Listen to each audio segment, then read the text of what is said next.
Okay, sorry I didn't stream last night. I had a really bad headache and was incredibly tired by the time would have been time to normally for me to normally start stream for some reason. I'm not totally certain why, but shoot, I accidentally closed a thing that I wasn't supposed to close. Um there we go. But tonight we are going to finish Great Ace Attorney Chronicles.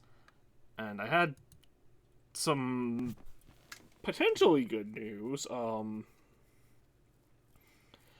My copy of Rise of the Ronin um shipped today. Um Obviously the release date for it is tomorrow. Um and it like originally the store that I ordered it from said that it would give me an arrival date of Saturday, and I'm like, man, I am so tired of this store always shipping stuff to me and having it arrive like like a day late. Like it would be one thing if I pre-ordered the game like yesterday or something like that, but I pre-ordered it like 3 weeks ago.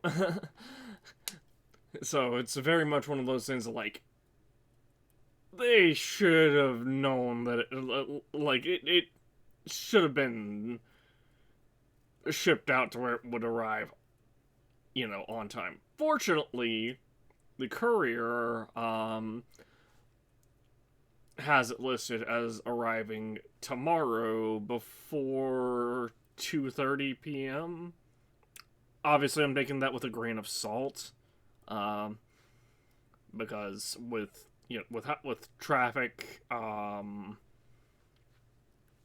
with potential with how traffic can be at times, I wouldn't be surprised if it took a little bit if it took after 2:30 or whatever. But they are listing it as being delivered like early afternoon tomorrow. So if it doesn't make it here tomorrow, I'm gonna be real upset. And I'm probably never ordering from this retailer again. Um,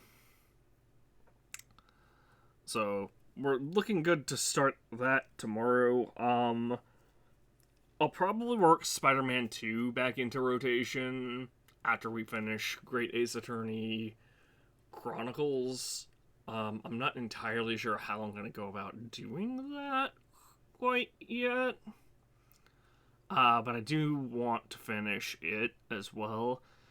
And I also need to go back and finish Jedi Survivor. Well, continue with Jedi Survivor because we didn't even finish the first planet before I had to, or before we just ran into like a situation where we couldn't do anything else because we couldn't progress the story because every time we tried to progress the story, the game crashed. And then if we tried to, and then we ran into that one super boss that's like, I guess like a legendary, supposed to be like a legendary boss or something like that.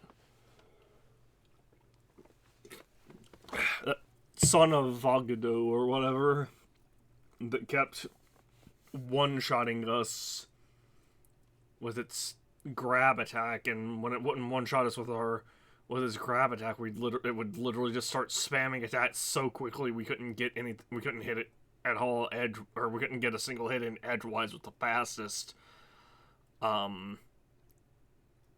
attacks.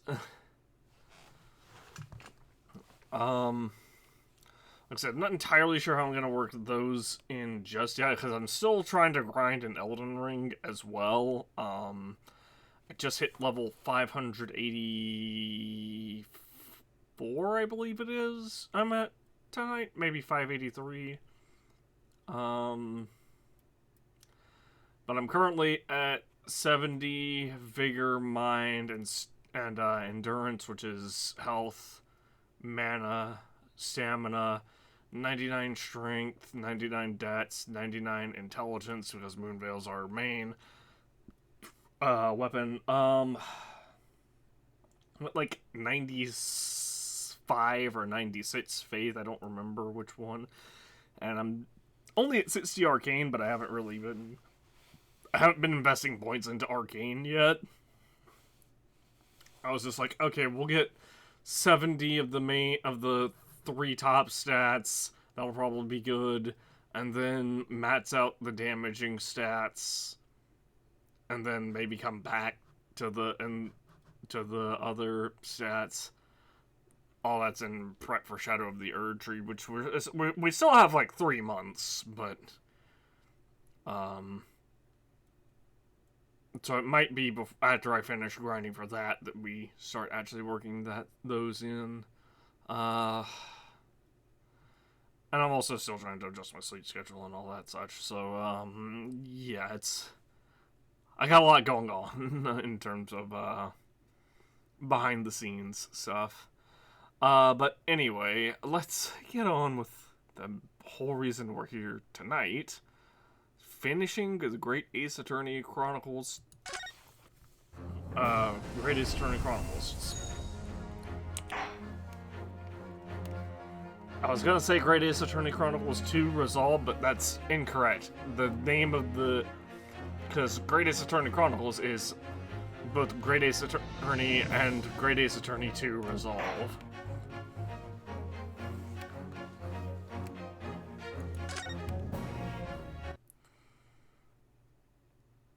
Last time the Reaper's identity was revealed.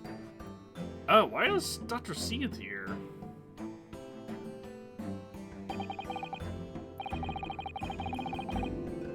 So last time, to recount real quick, we figured out who the Reaper of the Bailey was at long last.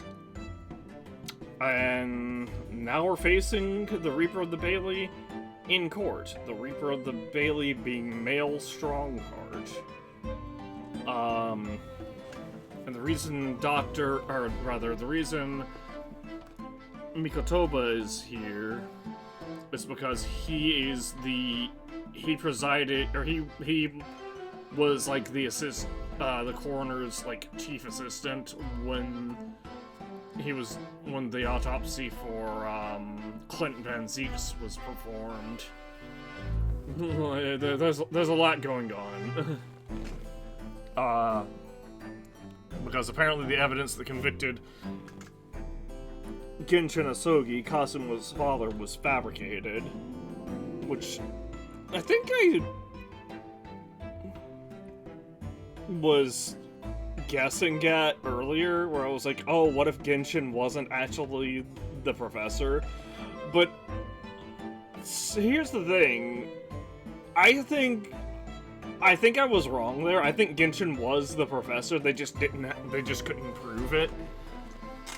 And the way that Male Strongheart rose to power obviously was because of the planted evidence that convicted the professor and how he became chief prosecutor, like the Lord Chief Justice or whatever.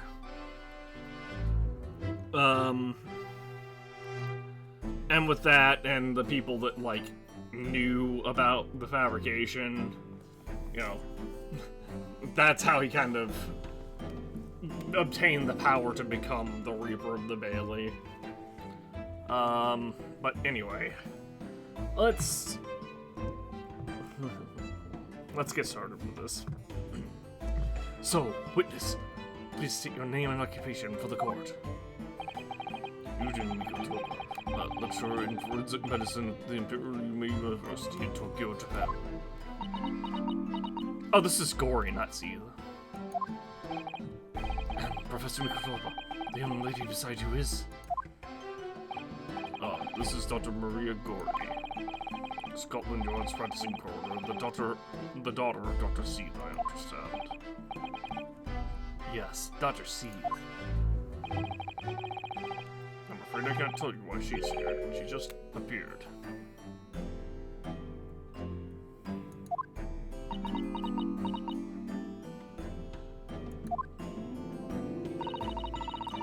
You summoned this strange Japanese man as a witness to that autopsy, but you don't summon Mama. That makes no sense. She was there too. That's about the size of it. I've had her eyes boring in the side of my cheek constantly, whilst I was in the antechamber too. How did she even find out about this? Poor man. The idea of it's making me shudder. Revelations about such a seed that came to light some days ago defiled the reputation of the entire judiciary. She was therefore deemed unfit to appear as a witness in today's proceedings. The Ministry of Justice's decision on that is final. Well, we wouldn't want any more perjury to be committed, would we?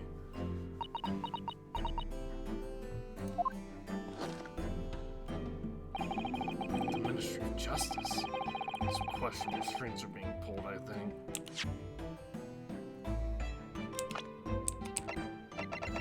Is Dr. C then my profiles? Not for this case. I remember you, Dr. Mikotova.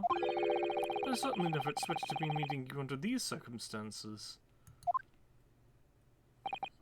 Yes, it's been a long while, Lord Strongheart. The prosecution understands that you were a visiting student of forensic science in London until 10 years ago.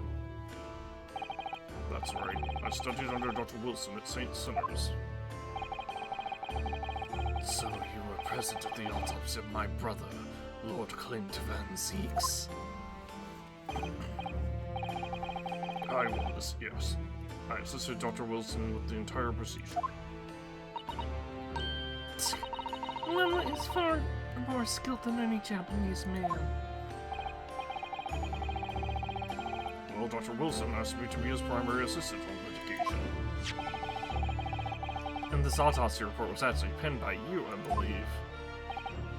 Yes, I noted all the doctor's findings, and when we were done, he read the document and signed it.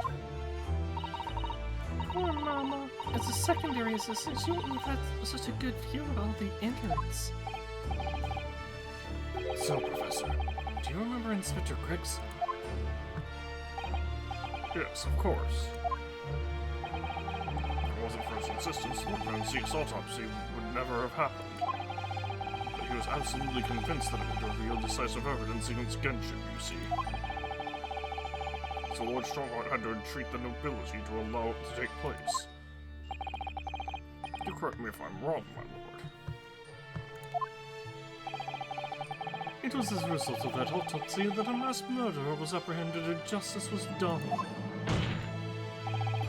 But Gregson admitted it before he was killed. He admitted that the results of the autopsy were fabricated. You were there at the time, so you must testify. Is the dog collar finally gonna come into play here?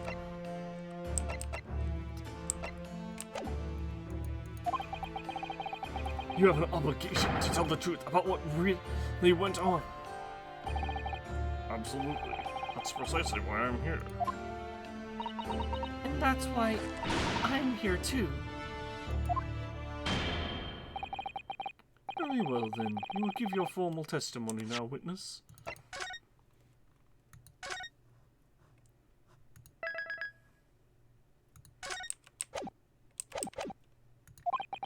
But before you begin, a word of warning. Oh.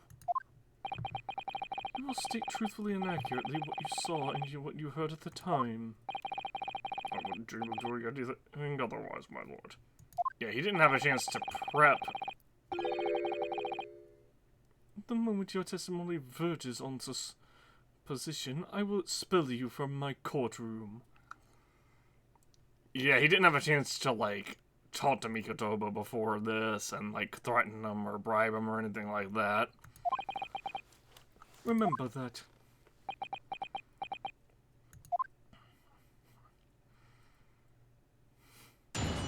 Witness testimony. The autopsy of Clint Van Zeeks. From my own observations, I couldn't say there was any indication of the autopsy results having been fabricated. Death resulted by a wound made from a Western-style sword transfixing the heart. That I found a little strange. There were no other signs of internal injury. Nothing questionable at all. it's just that beautiful but dangerous piece of evidence removed from the man's stomach. Presumed to have been swallowed by the victim, as we were posthumously identifying his assailant. No indication? Nothing to suggest a fabrication? Professor Mikotoba, are you certain about that? Well, nothing that I could positively identify as such, much less swear to it in testimony.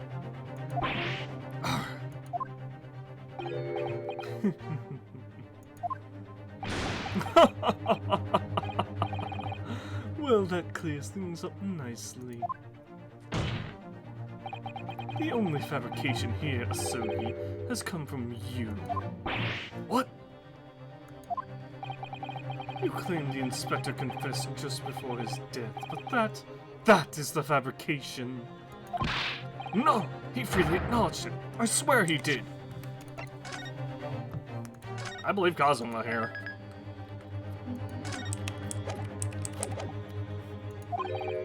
Freely? With the tip of a sword at his throat? The man was clearly at his wit's end.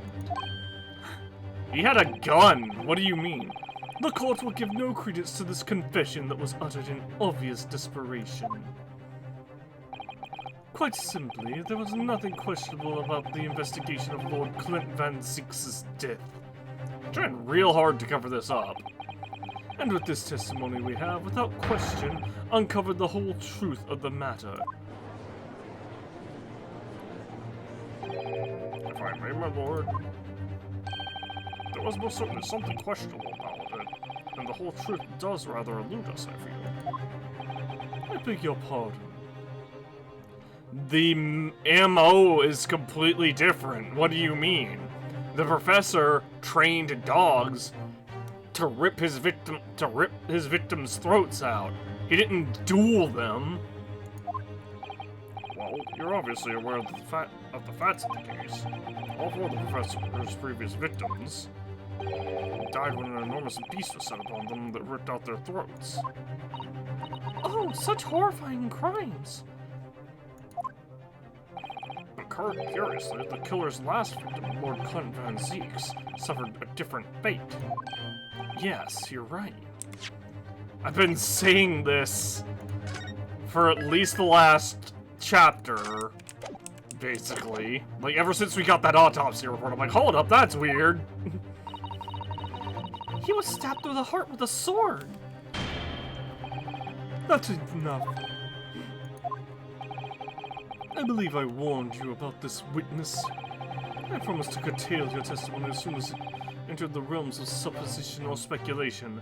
That's not speculation. We have a copy of the autopsy report right here.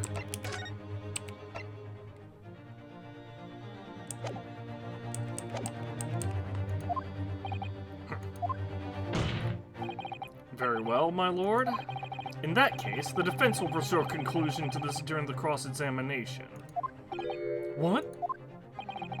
I have the right to cross-examine every witness after testimony. And I will fully intend to exercise that right. This might be a 30-minute stream, I guess. Ryunosuke. I'm afraid that even the presiding judge has no authority to contravene the letter of the law. I'm sure every member of the judiciary present in the gallery would agree.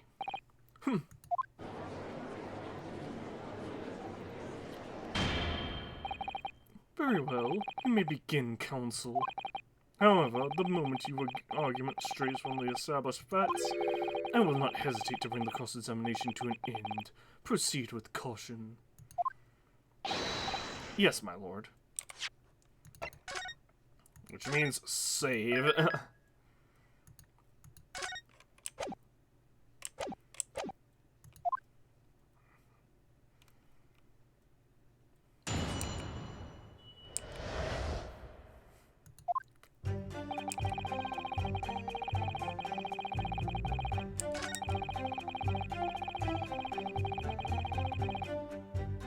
That he found a little strange.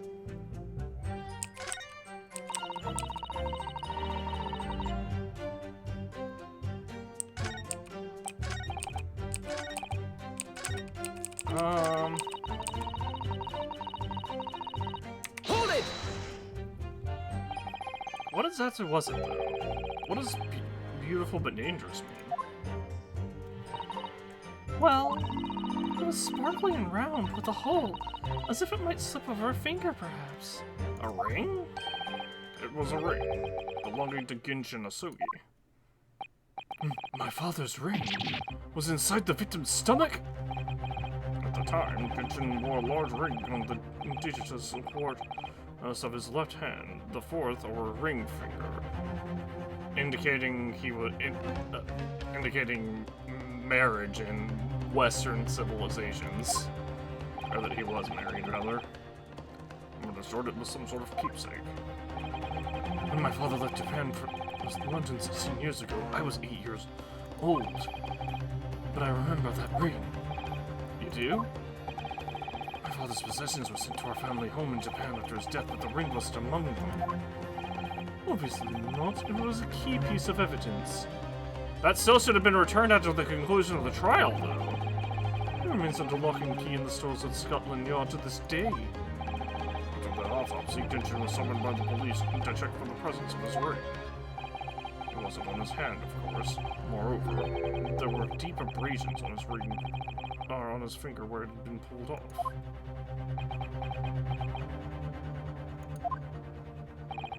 They arrested the man there and then. Right before my eyes. How could they? I brought the ring along with me today. What? Here it is, a bit dusty from the years in the stores. Good gracious, yes, that's it. I haven't seen that in 10 long years. And that was found inside the victim's stomach. Yes, I'm afraid so. You hesitated there, Professor Mikotoba. Should we read something into that? Oh, well, it's just thinking back, thinking back now, I didn't actually witness the moment it was extracted from the victim's body. Oh my! Really?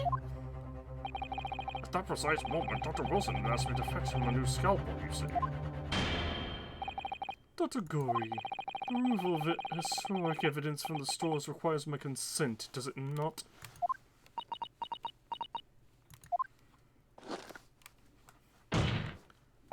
However, it came to be here, the court cannot deny that this is crucial evidence for today's proceedings.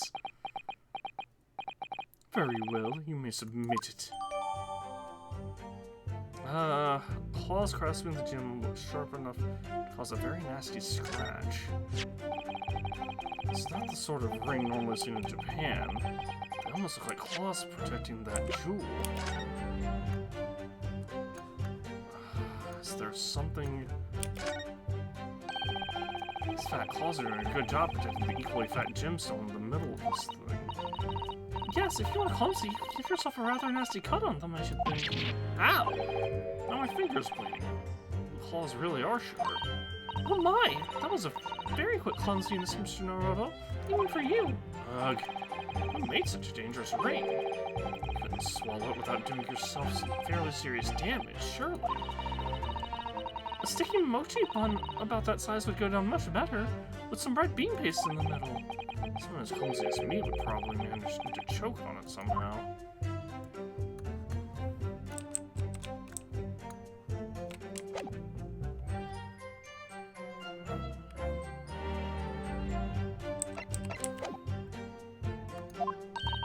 You must examine it very carefully, Mr. Naruto. Very carefully indeed.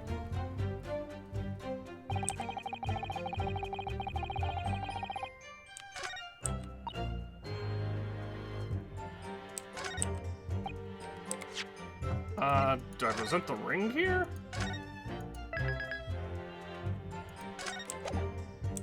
There's no way he swallowed it, right? Because we've examined... So this is the annoying thing. We've examined it, but it didn't update anything to let it to be like, hey, swallowing it would probably slit your throat from the inside. Hold on. Let's present the ring here, where it says no other signs of internal injury.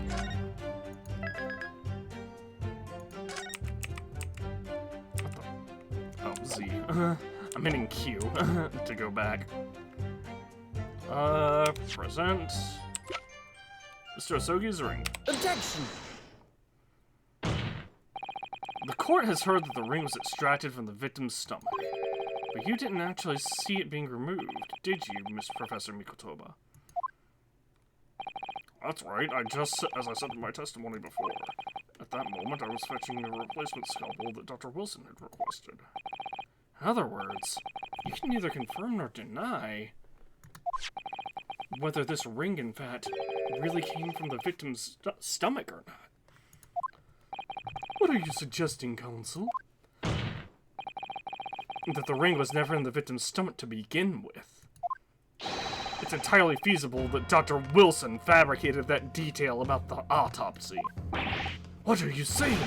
That Dr. Wilson? That Dr. Wilson was in possession of the ring in advance, after it was somehow stolen from Mr. Asogi. And he produced it during the procedure, pretending to have found it there and then in the victim's stomach. Objection! Supposition at best. What possible evidence do you have to support such a rash claim?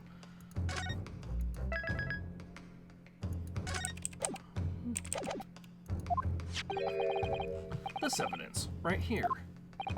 That's the autopsy report. Okay, I say it for no reason. It's explicit in that report, counsel. Other than the ring, nothing unusual was noted internally, so I'm not sure how you intend to prove your point.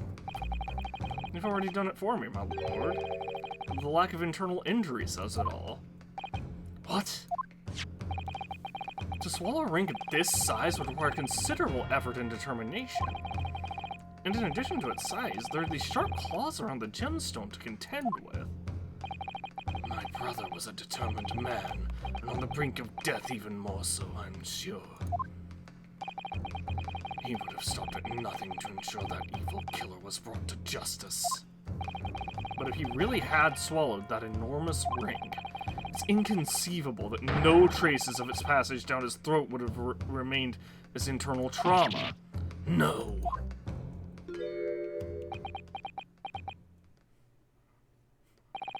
And there you've arrived at the sticking point.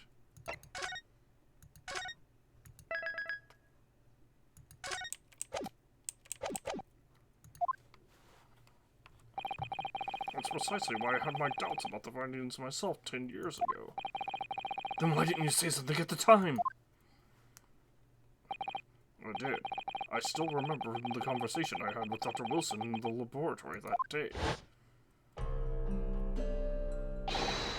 Look at this! Now, this is a very curious thing to find in a man's stomach, wouldn't you say? But isn't that rather peculiar, Dr. Wilson? What's that now, Mikotoba?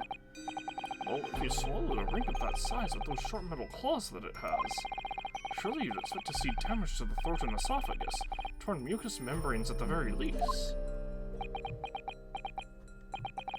Dr. Mikotoba, may I remind you that I have vastly more experience than you. I'm terribly sorry, sir. I can think of plenty of ways to explain why no injuries would be seen. No, let's say this. The victim would appear to have ingested the item as evidence to identify his assailant. Go ahead, write it down.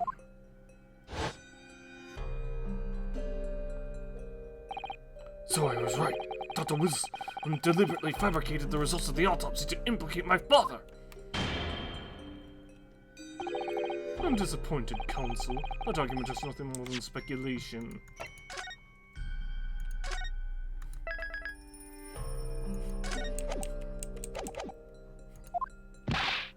What? Dr. Wilson was Britain's leading authority on forensic science and autopsy work. There's no scientific basis on which to doubt the man's expert opinion. Pardon the interruption, my lord, but damage to the mucous membranes of the throat is easily identified, even in living subjects. Using a device called an endoscope recently demonstrated in practical use in France. I want one. The government can pay. I don't think so. And Dr. Gory? Rest assured that your removal of evidence from the stores without permission will not go unpunished.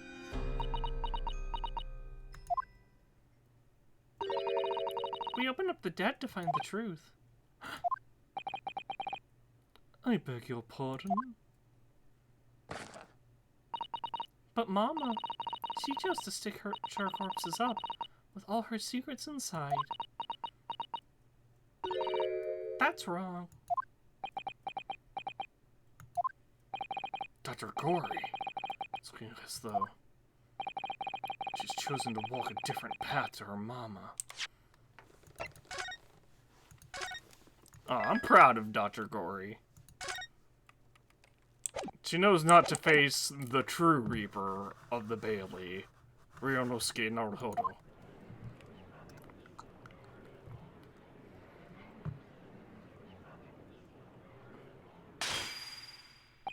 Yes, the ring. What about the ring? I've just remembered something. An earlier incident. What incident? The one I recounted to you before, about a memory I have. About when Asogi saved your life, right? Of Genshin Asogi saving my life. What? My father saved your life? It was 10 years ago on a foggy night. Genshin and I were walking down some back streets at a late hour. All of a sudden... Don't make a peep! You're coming with us! all of our assailants were armed with pistols, their faces obscured by scarves.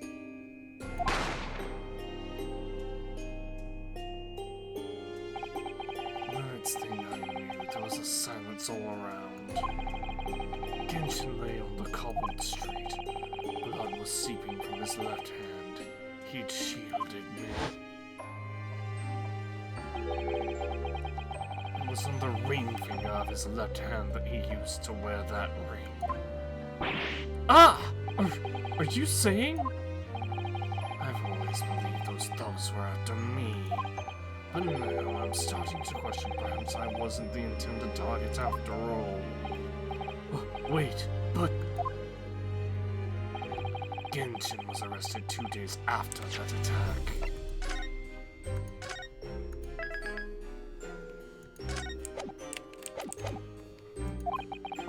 And in that short interval, the decisive evidence needed to indict him was miraculously found. You mean the ring was stolen from him? Do you think that's what those thugs were after that night?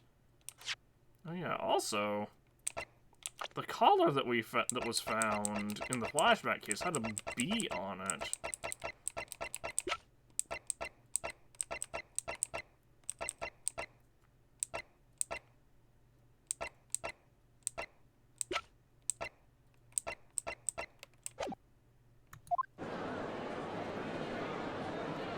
Objection!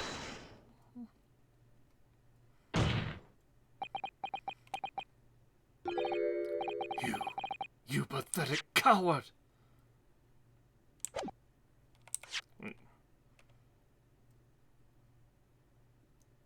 Some of them, that's what those are after that. Okay. You expect me to believe that you weren't involved? What do you mean by that? It was you, wasn't it? You're the one who took it. You stole my father's ring.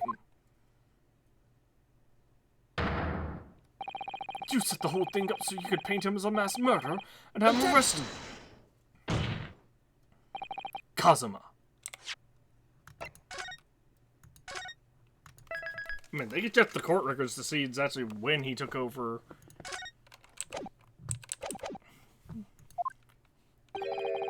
Open your eyes. Ryonosuke. You must know deep down, the truth can be completely obscured, even when your judgment is only slightly clouded. But at the moment, you seem to be floundering through a dense fog. Is that why you were so insistent I should be present in this trial? To see you like this?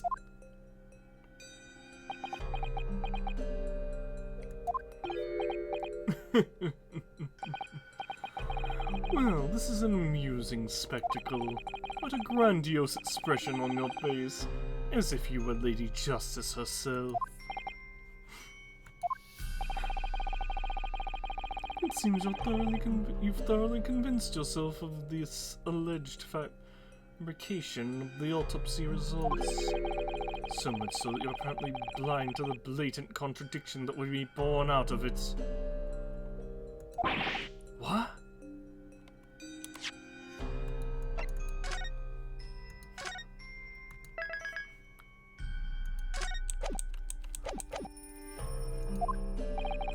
No, it's extremely hard to believe. Let's just imagine that there was some misconduct during the autopsy. If that were the case, why would Asogi not have disputed the findings in his trial? Oh.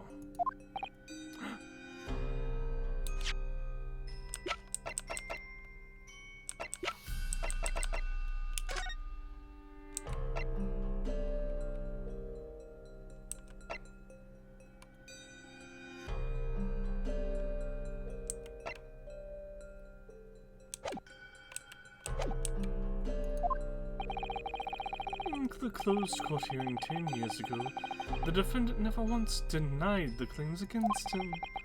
Isn't that right, Lord Van Zieks? Yes, that is indeed correct. Upon hearing the verdict of guilty, he merely closed his eyes, quietly accepting the judgment. It is a man who has accepted responsibility for his deeds and is resigned to his fate. But then... Oh my! That is very strange.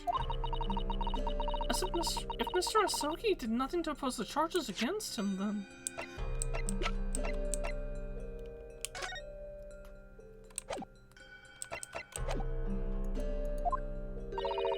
That would surely mean there was no fabricated evidence. Genshin Asogi had an escape plan, though, right?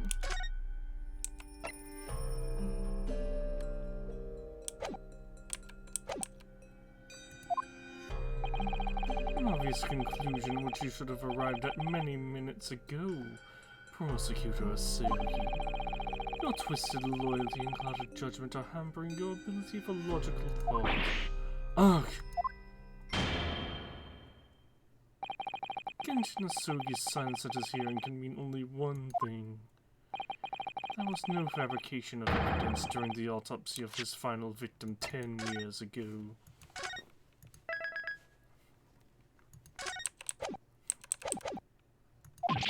Ah!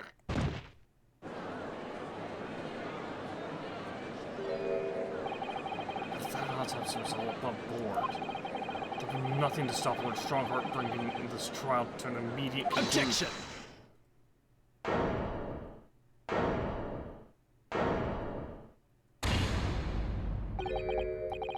Thank you, Ryusuke.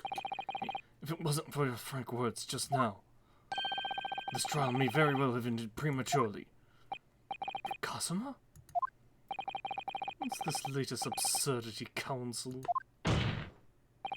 My lord, your reasoning is perfectly sound, but for one giant hole.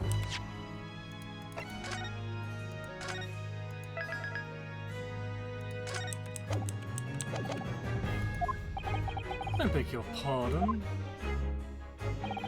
You claim my father's silence was due to the fact that there was no fabricated evidence. But there's another possible explanation. You've overlooked the possibility that he had a reason for maintaining the silence. Objection! Silence that would lead to him being convicted as to his death. If the autopsy results were an invention, there's no conceivable reason why the man wouldn't have protested. Objection! Oh, those results were an invention, all right. There's no question of that. Or you're forgetting that two people with a connection to that autopsy have been assassinated.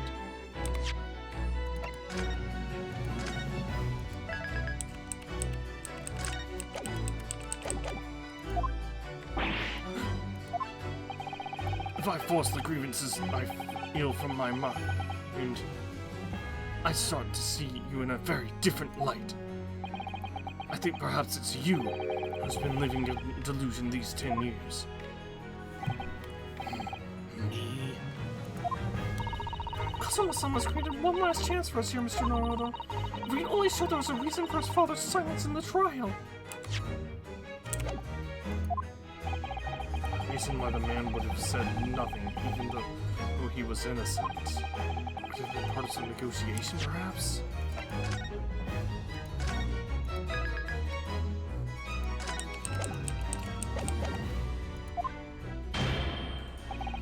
Enough rhetoric. The court must be shown evidence. What proof do you have that could possibly explain Asogi's silence in court?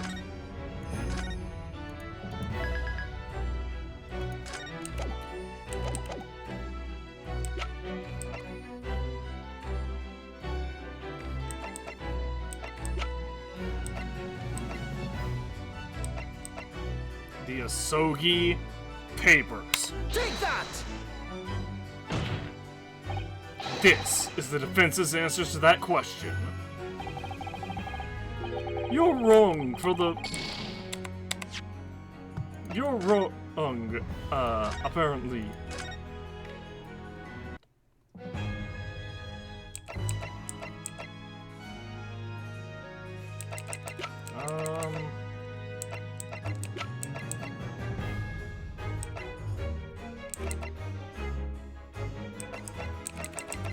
Well, if it wasn't that, then it has to be this dismissal notice, right? He had an escape plan. Take that!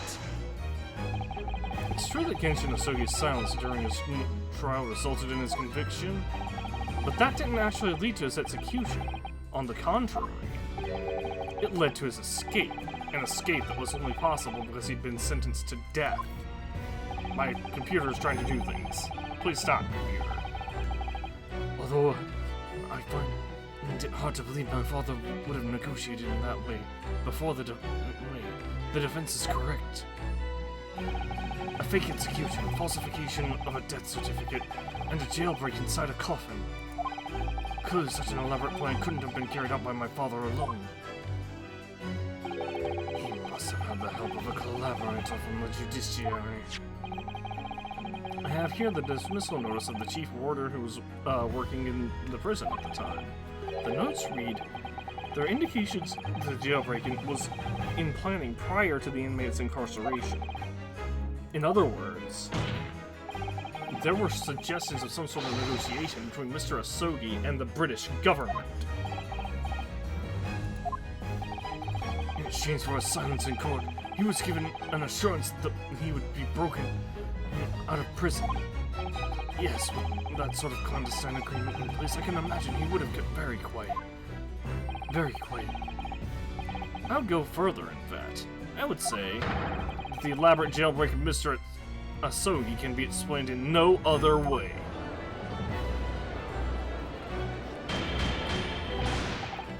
Order! Order! First fabricated evidence and now a jailbreak conspiracy?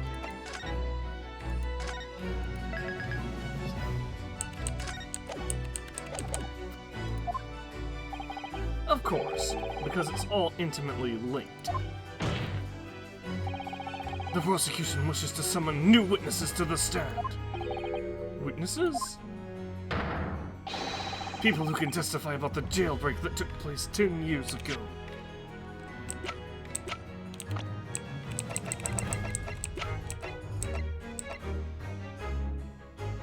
Daily Vigil and Barry Caden, right? Ah! Governor Caden? And the poor chief warder of the prison. I won't allow this trial to turn into a farce. To summon the governor of the prison after all these years. Oh, it wouldn't be any trouble, my lord. What? Father? My dear friend may appear to be a little rattled at times, but I can assure you he is extremely thorough. You are both Barclay and the local prison earlier. Asking Governor Caden and Mr. Vigil to attend the Old Bailey is a matter of extreme urgency. Mr. Sholmes did that? Oh, are you telling me that...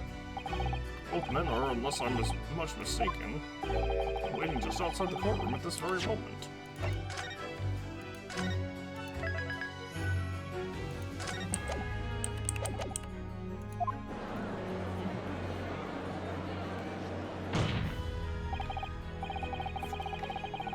My lord, you must permit this trial to proceed as you declared at the outset. You promised that we would stop at nothing to uncover the whole truth behind these disturbing findings. Very well, bring in the witnesses. Make no mistake, I too would like nothing more than to lay this business to rest once and for all.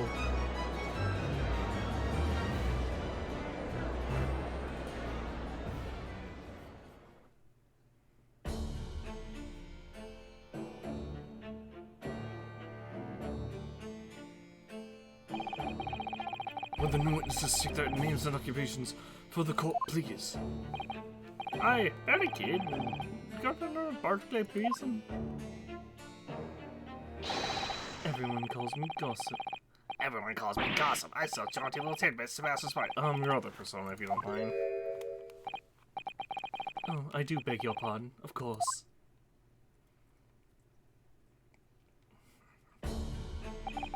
My name is Daily Vigil. I used to be the chief warder at Barclay Prison. The reason we've been summoned here to court today is to testify about the jailbreak of the so-called professor 10 years ago.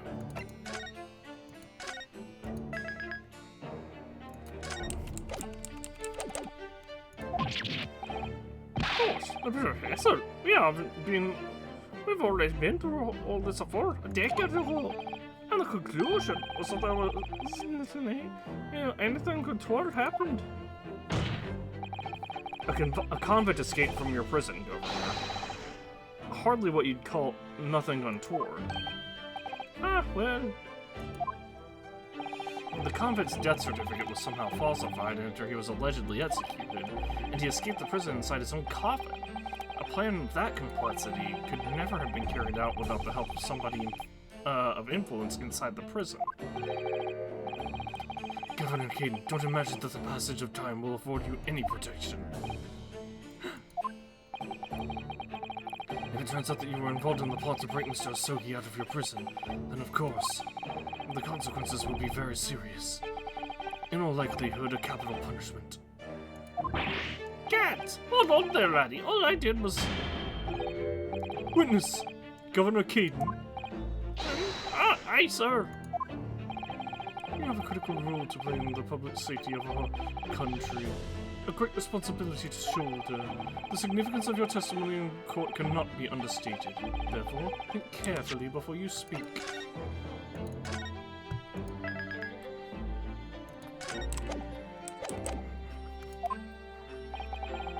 And Prosecutor Asogi, if you threaten the witness again, you will be held in contempt of court. My apologies, my lord. There's no disputing the fact that an intricate jailbreak plot was enacted 10 years ago. Clearly, you were both involved in some way. So you will testify before the court now and explain exactly what took place. Very well. Let the witnesses give their formal testimony. Tell the court everything you know of the plot to break Asogi out of Barclay Prison 10 years ago.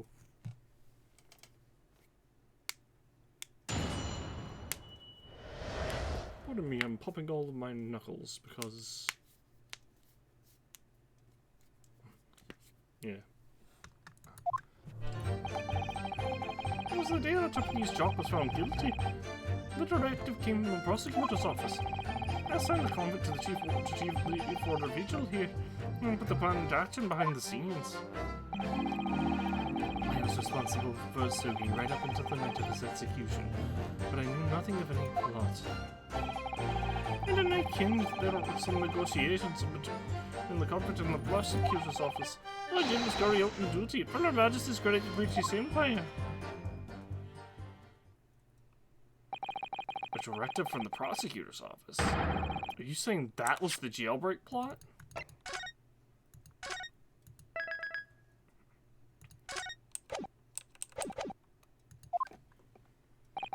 Aye, that's right. Who sent it? Who authorized that plan? I don't know that. Just saying you don't know? Listen, there wasn't I think about the professor case that was not unusual. Well, in some way.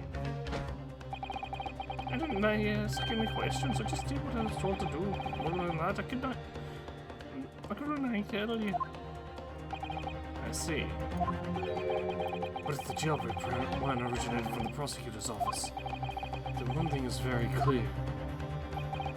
As suspected, there were clandestine dealings going on between Mr. Asogi and that office. The jailbreak was false in exchange for Mr. Asogi admitting to crimes he didn't commit.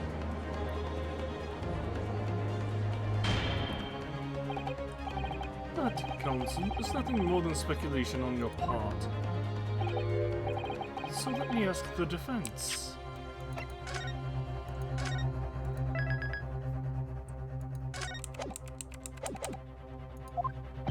Oh, yes, my lord? I fail to see how these witnesses have any more pertinent information here. Do you intend to assert your right to cross-examination? Absolutely. I have no intention of squandering a single opportunity, my lord. It seems all you Japanese are fiercely tenacious. Very well, proceed, counsel.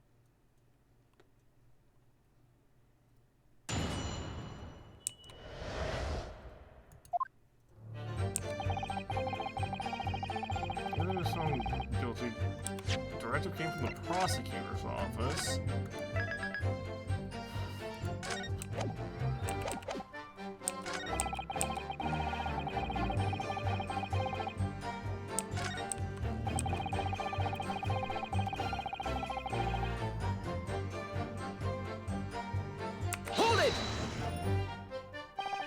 Did you not notice anything unusual happening in the lead up to that night? Everything was unusual, exception after exception. After all, it was the professor, the man who terrorized the country as never before with his crimes. In order to hide his identity, he was forced to wear an iron mask over his head.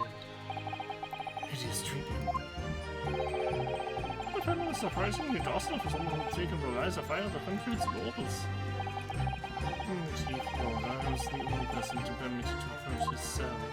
I can still hardly believe that I was duped by my own country. I believe you jumped from the window of the governor's office when the jailbreak was blamed on you, didn't you? Nice feature. I apologize it off.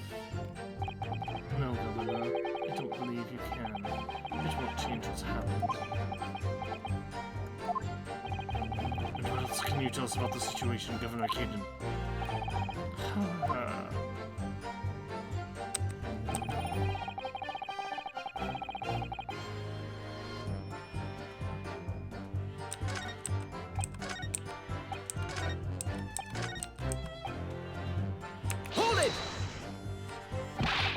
Already acknowledged that the orders came from the prosecutor's office to arrange for the man's escape. There must have been some sort of negotiation. It's the only explanation. Be that as it may, I did not seen about that. The witness stand is no place for doing what you don't know for sure. I can that much I do. I presume you also know this.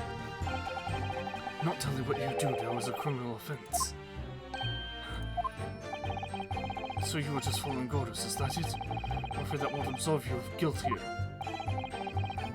The man was still killed illegally, even if he was a condemned criminal.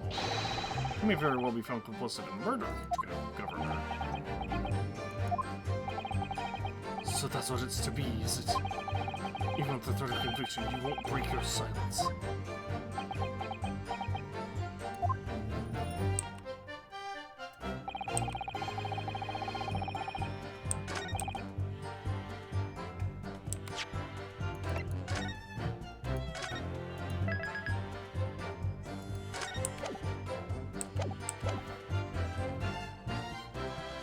So he doesn't know. Okay, I'm gonna try presenting the will here.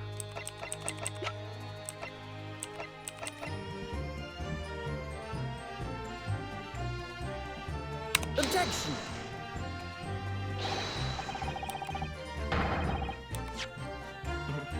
I'm right, but there's like a flag or something that hasn't been lifted, or that hasn't been checked off. Maybe it's right here.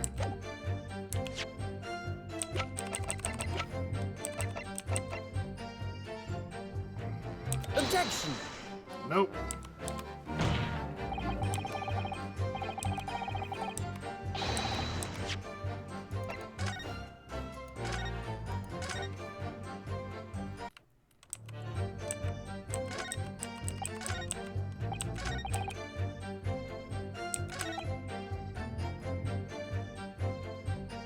Hold it! So, Mr. Vigil, you didn't know anything about it at all? That's right. My only rule in the scheme was as a scapegoat. That's right, isn't it, Governor? Some poor beggar had to take the rap for it. Alright then, who else did you know about the plan?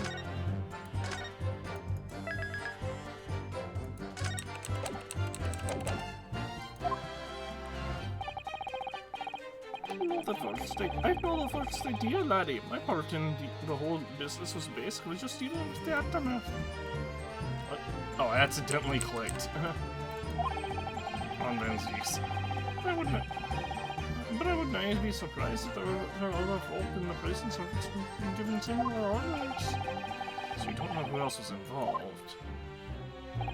Aye, that's right. All I can tell you is that the night it actually happened, the person that remains was Dr. Stevens. Dr. Cordy Stevens. Dr. C, as she's known now. Why did I have to get caught up in such a terrible business?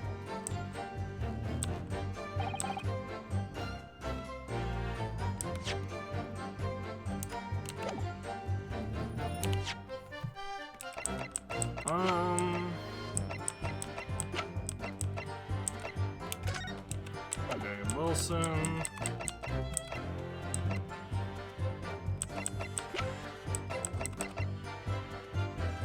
Autopsy report from Gregson. Okay, so we don't have anything else relevant to the professor case, really. Just,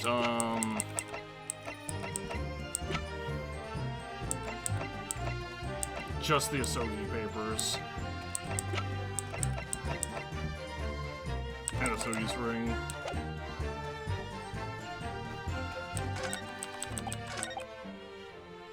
Hold it! So you don't know who actually issued the directive. Aye, that's right. All I can be sure of is that it was official. But if it was from the prosecutor's office, that no one's down who could have issued it straight away. And it wasn't me. I cannot even say I'm certain that it didn't originate from the prosecutor's office. What? There's no telling where it started. There's a fair chance it came from higher up the ladder. Basically, I cannot give you any indication of who was behind it. You can't be serious. All I can say for sure is that the order must have come from somebody in authority, I suppose. But like so, us on the ground is just wondering, didn't I bother with idle speculation? We just get the job done.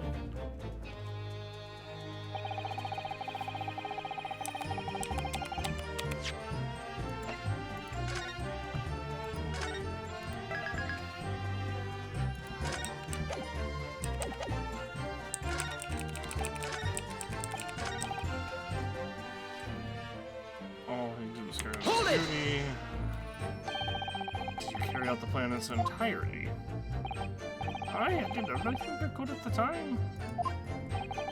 As you know, Kinshina was shot dead in Lugi Cemetery at the escape. Tell me, was that part of the plan too? My instructions were given the job out of the jail and nothing more. I cannot tell you anything about what happened after that. Only, personally, I believe his death was the last part from the plan. Excuse me! Mr. Vigil, is something wrong?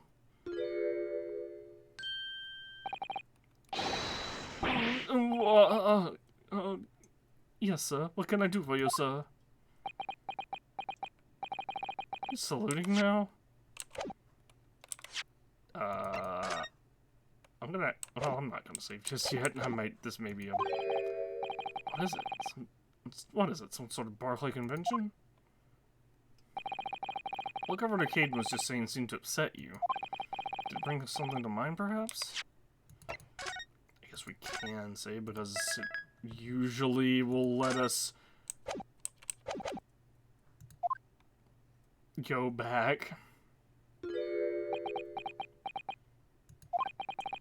For the last 10 years, I completely blotted out the memories of that time from my head. I was betrayed by my superiors in the name of my country.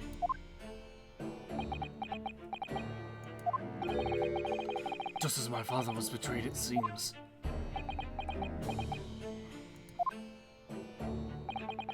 But you see, thinking back now, I really can't imagine that the shooting of Mr. Sugi in the cemetery was ever part of the plan. What makes you think that? Well, it doesn't make sense, does it? To make the man admit to crimes he didn't commit with the promise of a jailbreak, only to kill him in the end.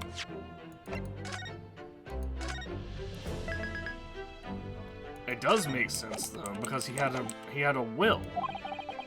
It's treachery of the worst kind. If the point is, if the intention was always to betray him, why would there be any need for him for all the chicaneries of an escape? Ah! Yes, that's quite true! If whoever negotiated with Asugi never intended to keep his end of the bargain, it would have been far simpler just to let the man be executed in prison as dictated by his sentence. It all happened in that vast chamber of secrets that is Barclay, behind the high prison walls. I suppose nobody knows what really went on in the execution room now. Yes, it's an unsettling mystery certainty. Truth be told, there is a wee matter that's never quite made sense to me. If you believe there was some kind of negotiation behind the jailbreak between Asogi and the body at the top, it does not quite add up, does it? Governor Caden, I must insist that you explain these doubts you have by admitting your formal testimony. Gods! Aye, go on then.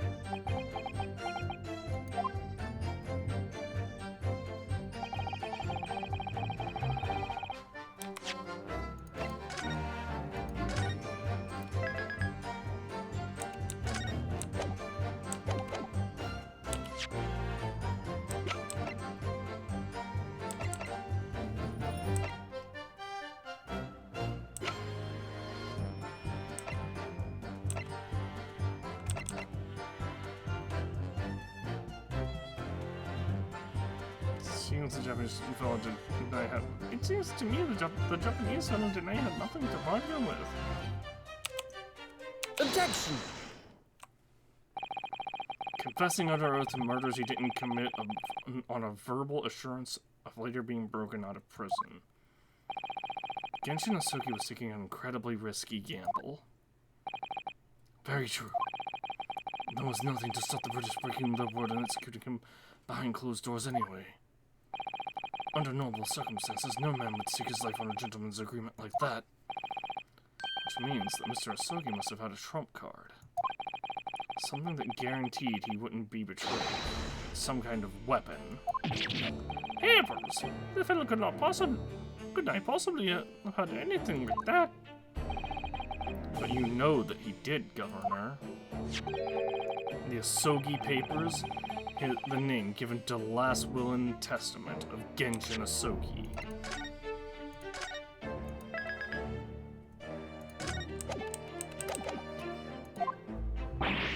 Ah! It turns out that Mr. Asogi was hiding his will in his cell at Barclay. Chief Warder Vigil caught him with it one day. You squirrel, did ya? Yeah, we are. Did I not tell you to keep that a secret? You can't touch me now. When Mr. Vigil caught sight of that will through the bars of the convent cell, Mr. Asogi pleaded with the warder. Alright then, but what's on that paper? A last will and testament. This will is the only weapon I have left now. A weapon? And after the convict had been killed following the elaborate pretense of the jailbreak, that document mysteriously disappeared, didn't it? Well, yes. All the prison warders searched through the belongings in the cell, but that will was just nowhere to be found. As I understand it, an exhaustive search was made for the document, which became known as the Asogi Papers. Governor Caden, I believe you ordered your prison staff to find it at all costs, didn't you? Eh? Would I be right in saying that you knew? You knew that the so-called Asogi Papers had the potential to make great waves somehow.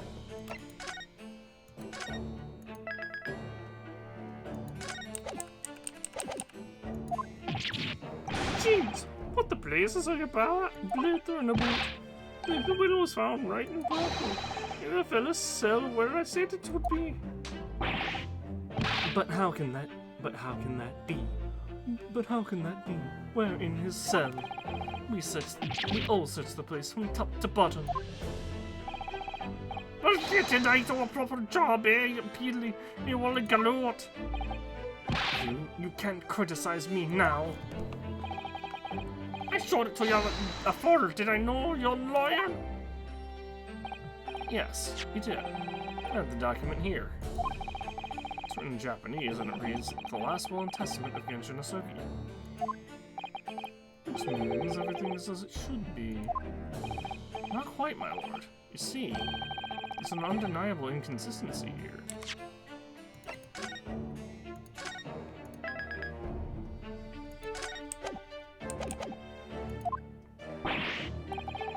What inconsistency? Mr. Asogi described this document as the only weapon he had left. And yet this will contains nothing of significance at all. Nothing that would have given the convent any leverage. Are you suggesting, my learned friend, that the last will and testament stored at Barclay Prison all these years is actually a fake? As has clearly been demonstrated already, what went on at Barclay Prison was far from above board. At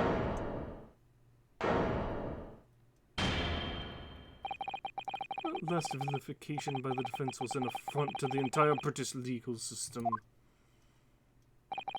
This absurd notion of a weapon is something for which we have only the former chief warder's word. The man could quite easily be lying, or at the very least sorely mistaken.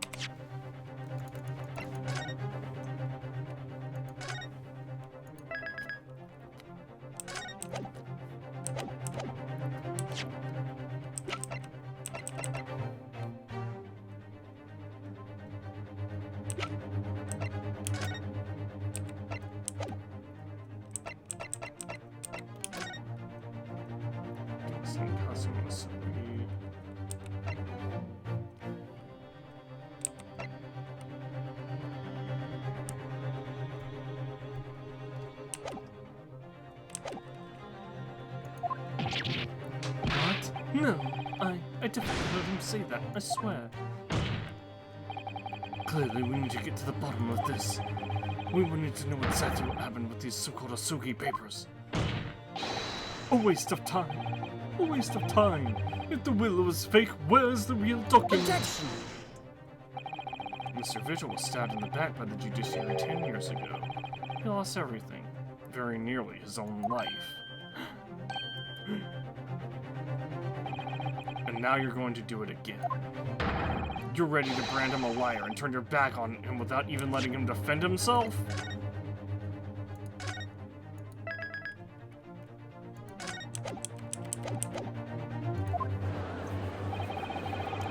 It's clear the Broadway person is hiding something. It's clear that the jailbreak was masterminded by somebody in the prosecutor's office. It's clear that some illicit negotiations took place. Is your lordship just going to gloss over all these obvious and reprehensible facts? What did you say?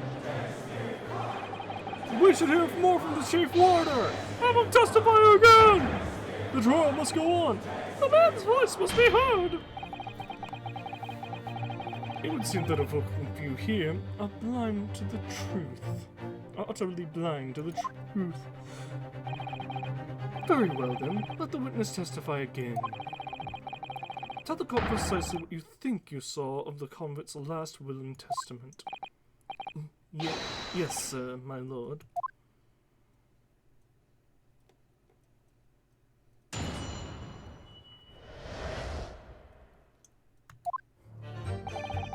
As the warder responsible for condemned convicts, I attended Mr. Sugi and kept watch over his cell. The night after he was found guilty in court, he was doing something with that will in his cell. He turned the cell inside out, looking for it after the execution, but to no avail. I only found out about the Asogi papers from when the directive came telling me to impound them. The document was shown in the folds of the fellow's robe, and that was left in his cell. A kimono, I think it's called.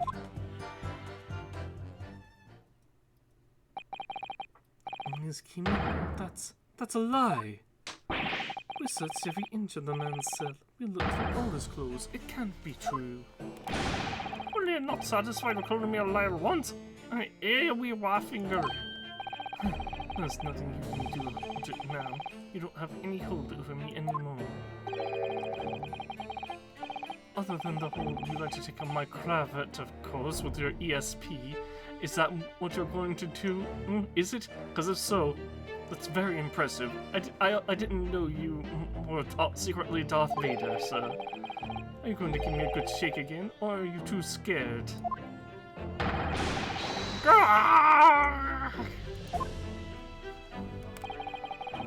Little and large, what a double act.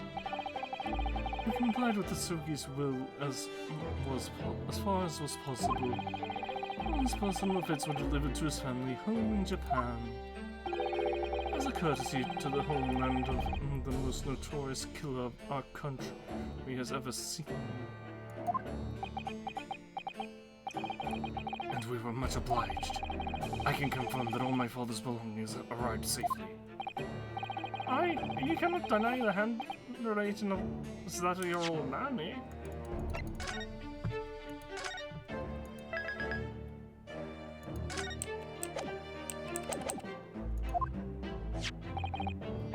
Yes, there's no mistaking that it's my father's brushwork. Really? This last will and testament was the man's last weapon, was it? I think we can safely assume the convict was merely prattling. That his end was nigh. So, counsel for the defense, your cross-examination, please. Yes, my lord. This was like, what, 4 statements, I think?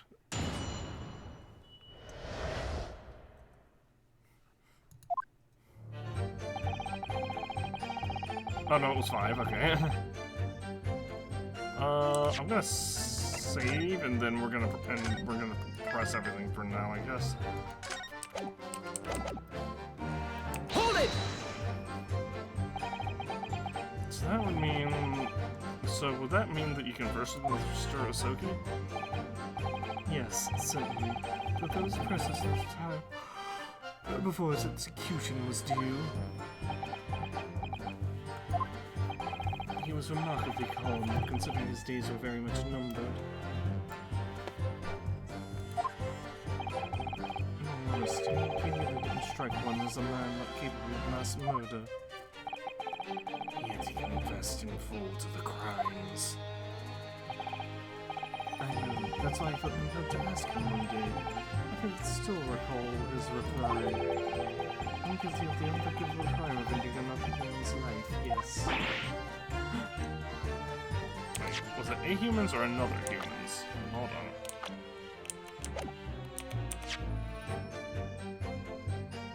Another human. But he was so tranquil and intelligent, and put me in mind of an Mr. Holy Man. And what about the will you saw him with? What can you tell us about that?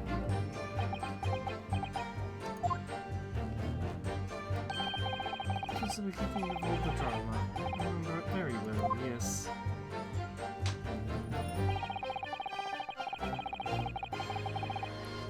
Hold it! He pleaded with you not to report him, didn't he? Yes, that's right. Like the bomb put you out, or you did not tell him, did I tell you? A blatant breach of trust that was. I could see that the man had a noble spirit. I found myself wanting to treat him accordingly. But according to what you told us 2 days ago, the convent had been strictly forbidden from having any writing materials whatsoever.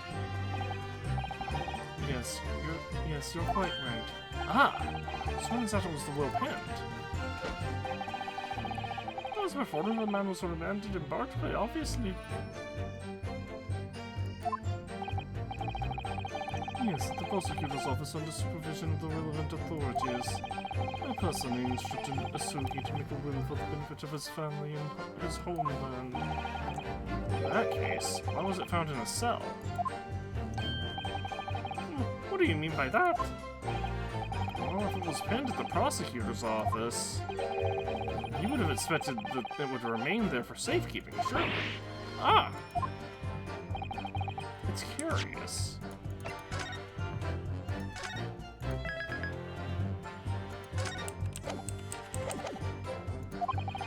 There doesn't seem to be any obvious explanation for why it was subsequently found in the convict cell. Oh, well... The defense makes an astute point. Well, Governor. Please, Governor, can I be expected to kindle in on what is the prosecutor's office?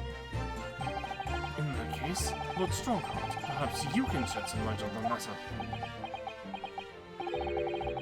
I'm unable to offer an explanation here and now. I would have to consult with the notary responsible for the will at the time.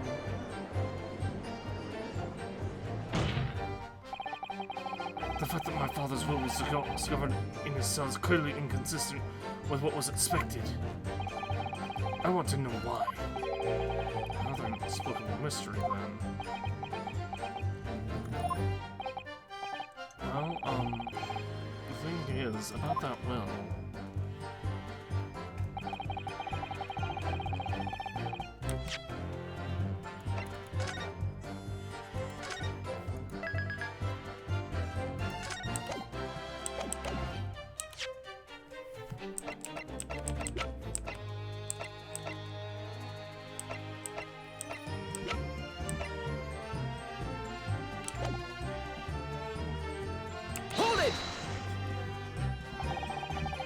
It was the governor who ordered the search for a will, as I understand it. Is that right?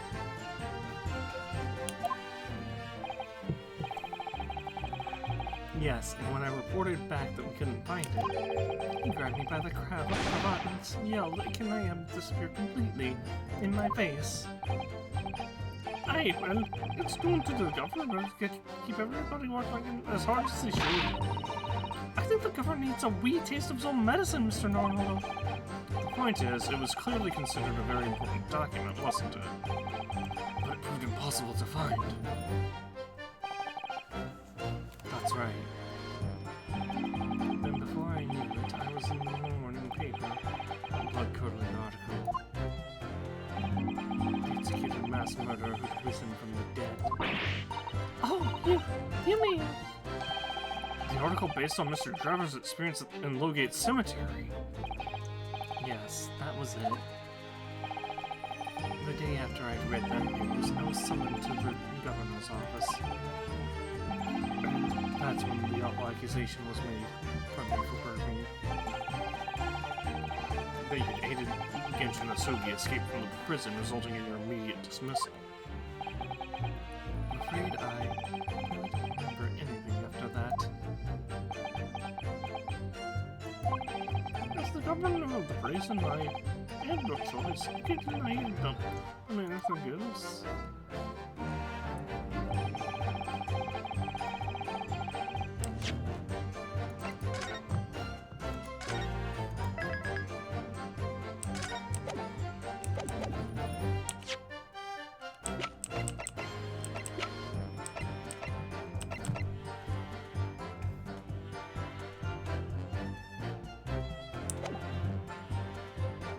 We'll Hold pause it! first. And that directive came from the same source as the one instructing you about the jailbreak? Aye, from the top levels of the prosecutor's office. What need was on it? I didn't break in before, or anything I can now. All I can tell you is that my orders were to do everything in my power to find the document. The directive said it had to be somewhere inside the fellow's cell. Document. Was that the wording? Document, not will?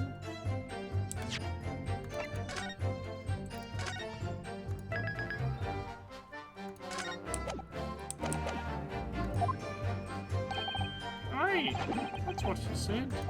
Am I clutching at straws here? I just wonder if it was really Genshin's Asogi's last one testament at the center that directive was after.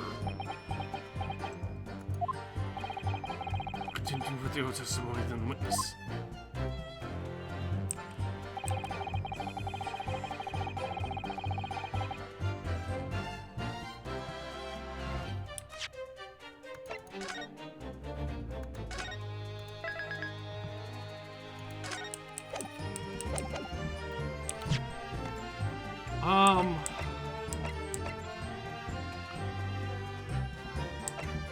Document,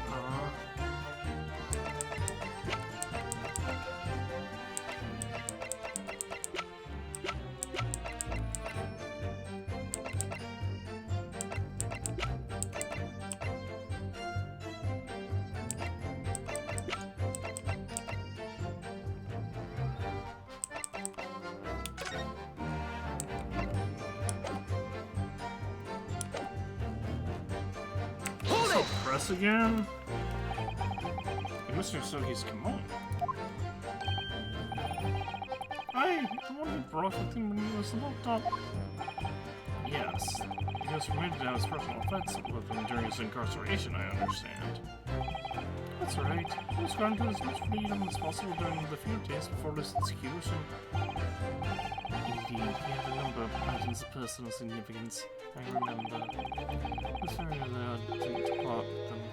Some books that came along. His sword. His sword? Karuma, the famous sword of the Asogi clan. It bears the soul of my family.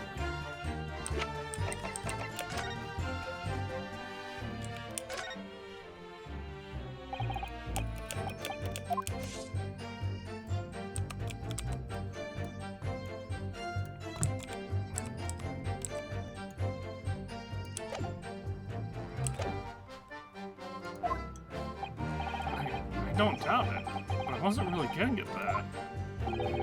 Forget it being the soul of the clan. Could the man have had a more obvious weapon? Have some respect for university. Respectful silence? Warders carry firearms at all times, and then inmates have shackles around their ankles. He could not have hurt anybody with that thing. Still, he was allowed a sword, but no writing materials? Hey! He wrote that will before they came to steal us at Barclay, you see. Dr. Mikotsubo was asked to bring the necessary Japanese writing instruments to the prosecutor's office.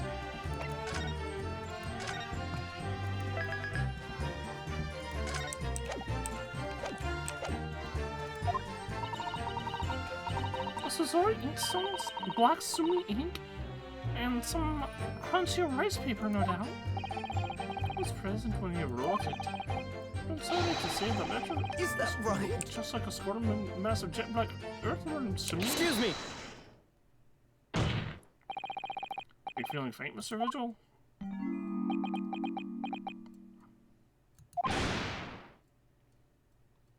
Mr. Vigil. Sir, it was Scarlet, sir. Scarlet. What? Scarlet ink on... Wait. Yeah, on... Scarlet ink is invisible in ring fingers of right hand, but no document with corresponding ink was found. Clint. Got it. I'm terribly sorry. I didn't mean to blurt it out like that.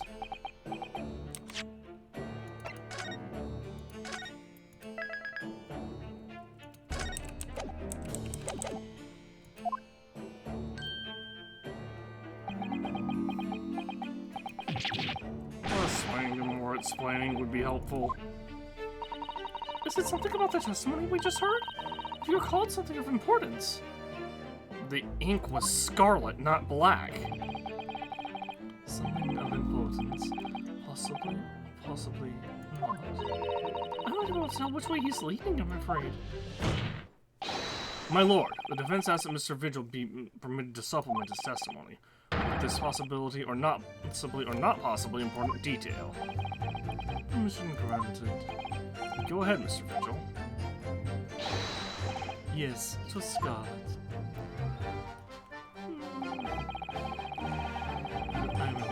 As I remember it, the document was in scarlet ink, but perhaps I'm mistaken.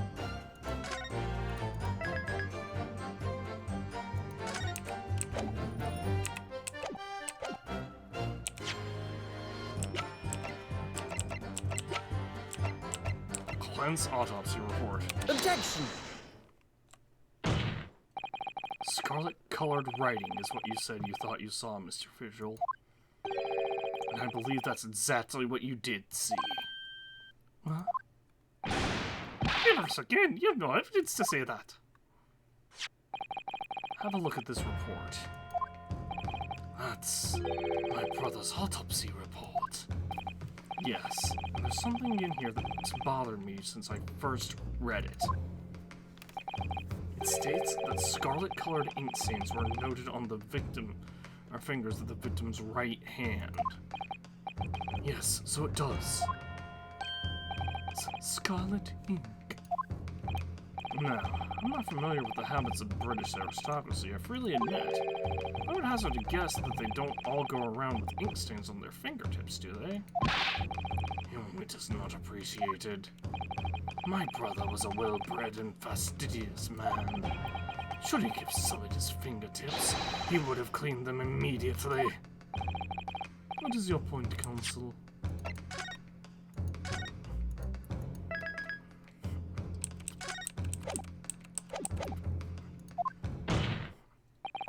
My point is this.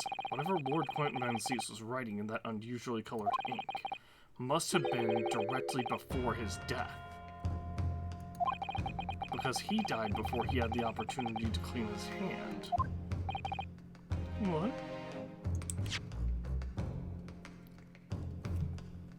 Holy shit.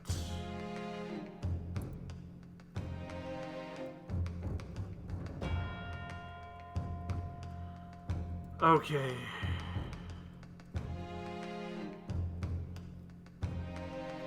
This is gonna sound crazy.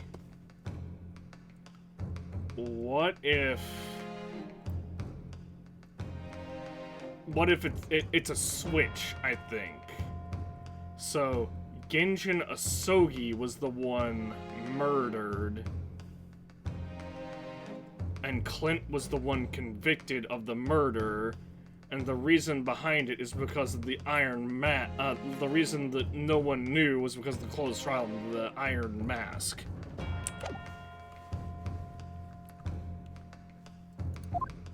I remember something troubled me at the time. At the scene, the lid of my brother's inkwell was open. But Clint was punctilious about such things. It seemed unusual.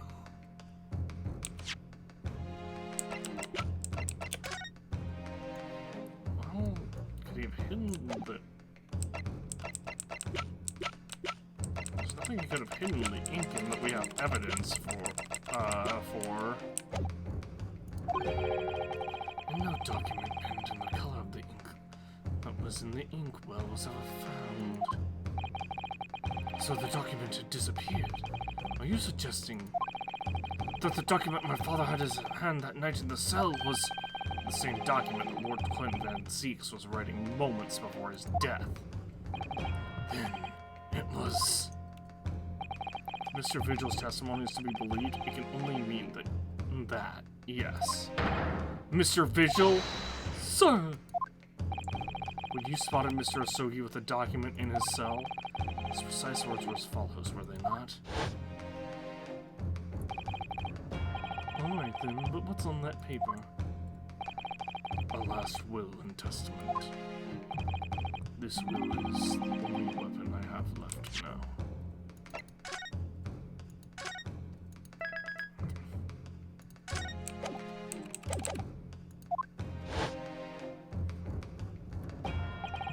A last will and testament.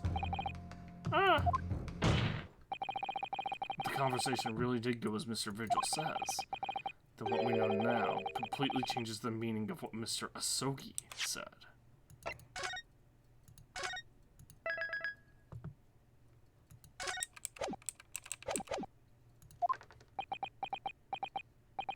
You really think? Mr. Vigil did indeed see the convicts with a will, but it wasn't that of Genshin Asogi. It was the last will and testament of Lord Clint Van Zeeks. What?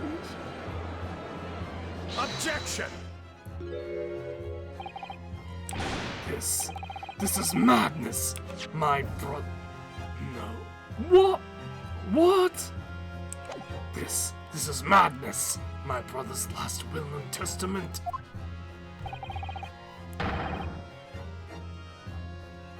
That would mean that he had chosen to die. That is what it would mean, yes. No, impossible. That is utterly out of the question. Lord Van Zeeks. Clint was pursuing the professor.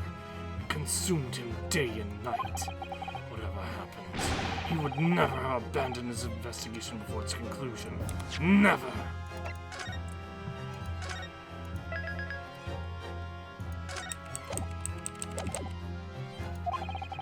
He wouldn't rest until the job was done, until the killer was caught! The idea that he would willingly accept his own death, it's obscene! Objection!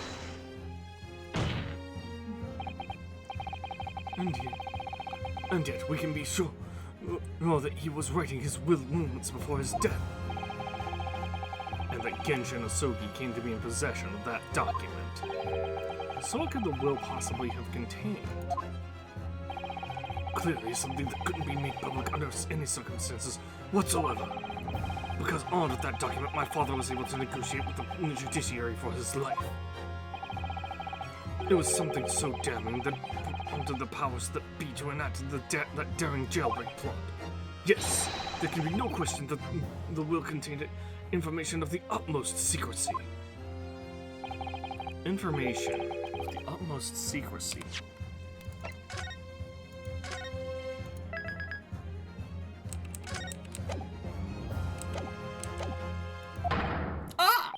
No, it couldn't be.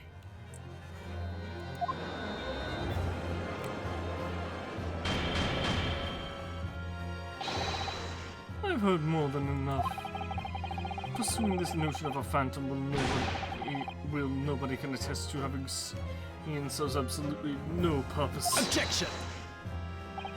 No, my lord, that's unacceptable. What did you say, Consul? The last will and testament of the Genshin Asogi he had in his possession was that of Lord Clint Van Zeeks. All the testimony and evidence presented to the court has logically led us into that as a possibility. We have a duty to pursue this line of reasoning to its conclusion. But with no possible means of knowing the contents of the document, there is no line of reasoning to pursue.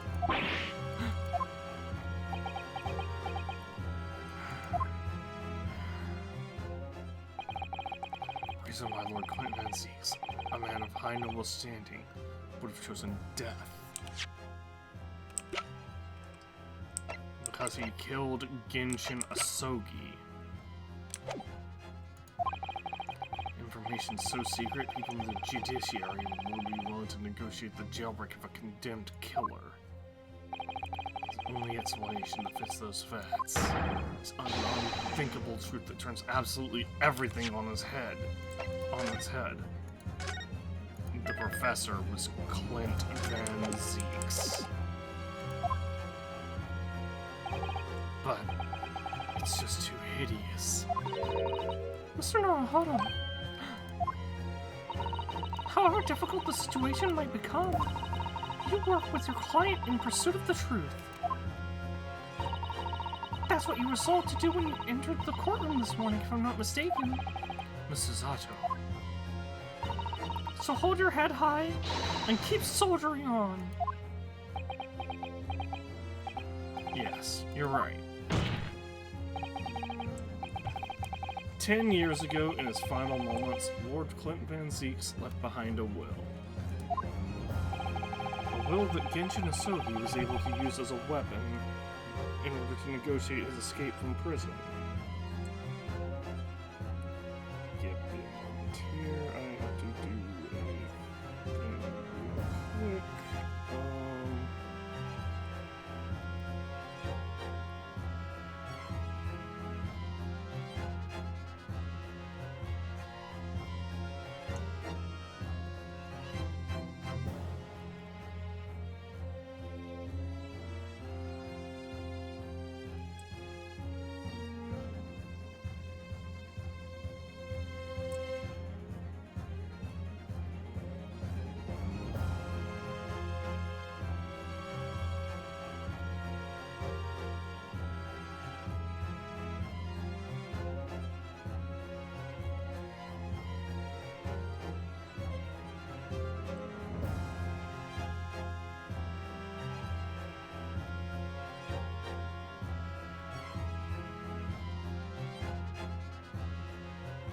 Alright, sorry about that.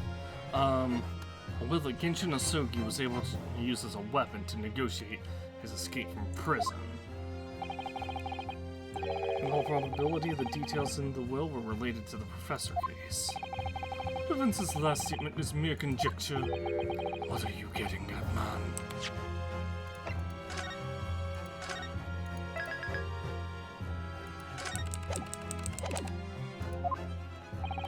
Ryosuke? As soon as these words come out of my mouth, there's no going back. I believe that the last one testament of Lord Clint Van Zeeks was in fact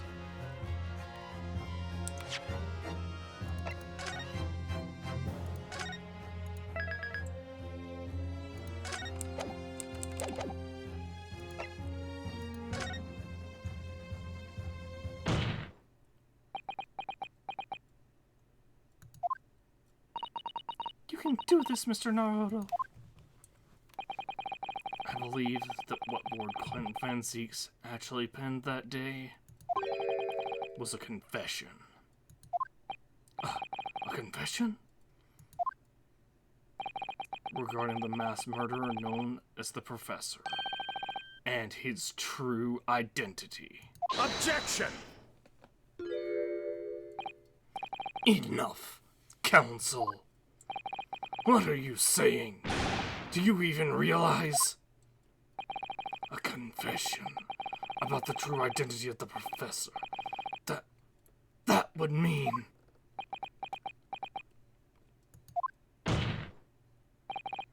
Lord Van Zeeks, I appreciate this must be hard for you to take in. But it's the only explanation that fits. The killer that terrorized London a decade ago and became known as the Professor, the man believed to have murdered 5 members of the aristocracy, wasn't Genshin Asogi at all.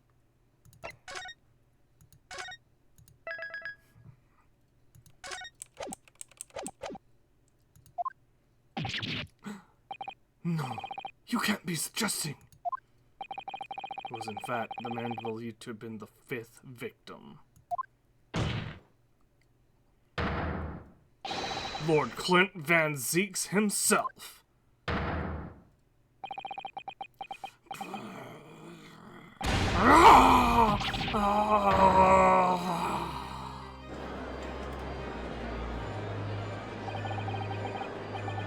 It's midnight, so I can't actually scream. It's finally open, is it? Pandora's box. The great Van Zieks family. They've been thoroughbreds of the British judiciary for years. And Lord Clint Van Zieks, he was a paragon of justice at the capital. He was actually a mass murderer. A perpetrator of atrocities in the Valley Station. If the general public ever found out, the law and order would be finished. My brother. Oh, this is too awful. Poor Lord Van Zieks.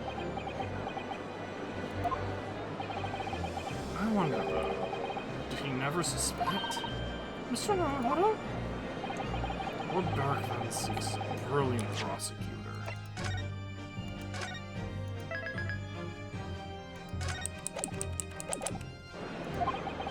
Is it conceivable that he didn't realize what his older brother really was? Order in the court. Lord Van Zieks. The professor made use of an enormous hound as his murder weapon. Tell me, did your brother own a dog? Yes, he did. Balmo. He was a well-known hunting dog. People called him a giant. I don't believe this. When my brother would go hunting in the forest of the grounds behind the house, he always took Balmo. At Declan's death, the creature passed away too, almost as if he were following his master. He was a magnificent hunting dog, worthy of the jewel-studded collar around his neck. The jewel-studded collar with a B, huh?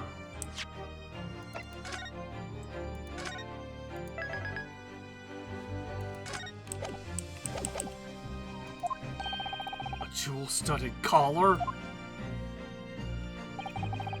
That's right. Though sadly, some years ago now, it was stolen by a thief who broke into the house one night. A jewel-studded collar stolen by a thief? It so happens that myself and my colleagues have come across such a collar during our time in London. How could you? There was an old emblem attached to the collar too, made of pure gold. It was topped with a small crown borne ornate, capital letter B. They just show the picture of the collar. What? An emblem bearing the initial B. Oh my, you know it? It's the insignia of the Baskerville family. What? The Baskerville? Why is that name coming up now?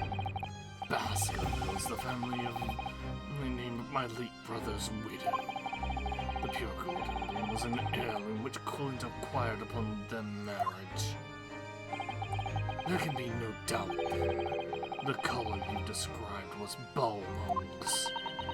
The family insignia of Lord Clint Van Zieks' widow. There was a considerable amount of blood on the collar when we saw it. Since we know the dog was used for hunting, it could have been from its quarry, of course. But it could equally have been from human prey. So is it true then? Clint Van Zieks really was the professor? Impossible! These Japanese are making all sorry of their own! What? So, what? What is that? There's no Japanese person on trial here. So, in fact, the person responsible for these murders of nobles and royals was a noble himself. And that threatened to be an enormous scandal that would irrevocably destabilize British society. My father knew that, and was using it to negotiate his way out of the unjust charges brought against him. But at the very last hour, those he bargained with betrayed him, slaying him mercilessly on foreign soil.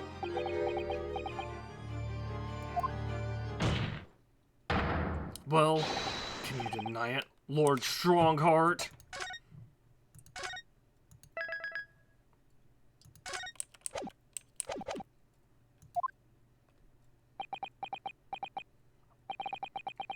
years had passed. And still now, the 6 million inhabitants of our great capital rest easy believing that justice was done. That though his anonymity remains, the diabolical murderer was caught and executed.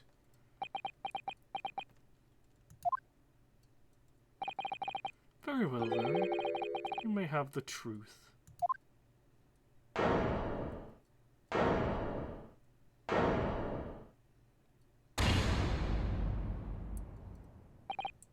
Tell me then.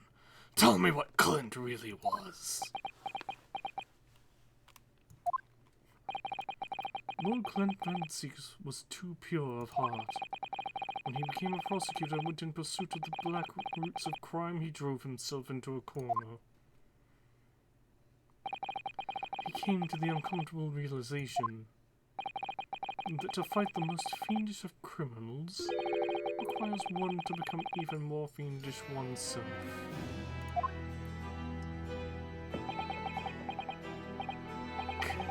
Clint.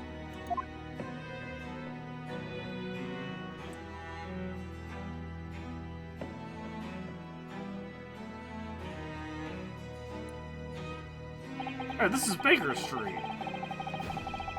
The 19th century was truly a miraculous 100 years for Great Britain, and indeed the whole world. New industry, new technology, and with the birth of the Metropolitan Police Service, new law and order. But these dazzling new developments meant ever deeper shadows were cast on society.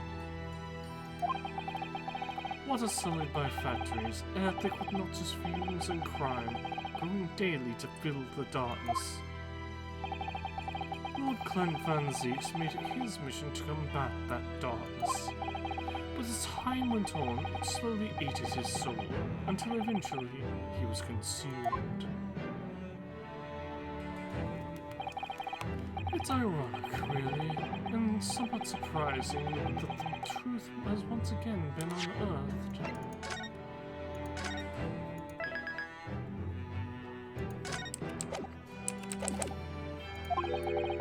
By a Japanese. Once again? What do you mean? 10 years ago, your father, Genshin Asogi, turned up at my office one night. The professor? Yes, beyond all shadow of a doubt. You must issue a warrant to search his home at once. Don't be absurd. The man comes from one of our country's most illustrious families. He's a paragon of justice here in the capital. Yes, that's the point. That's why none of you British can see it. He's using his noble status as a diversion whilst he commits these atrocious crimes behind the scenes. Do you have evidence? Nothing definitive as yet. But he keeps an enormous savage hound on the estate. We need the full support of the judiciary for this. We're up against a member of the aristocracy. So a lord from the estate has a fierce guard dog. You should know that's commonplace here in Britain. I'm sorry, but I can't possibly put Scotland Yard onto this based on the tenuous accusation of a visiting student. I mean, that's fair.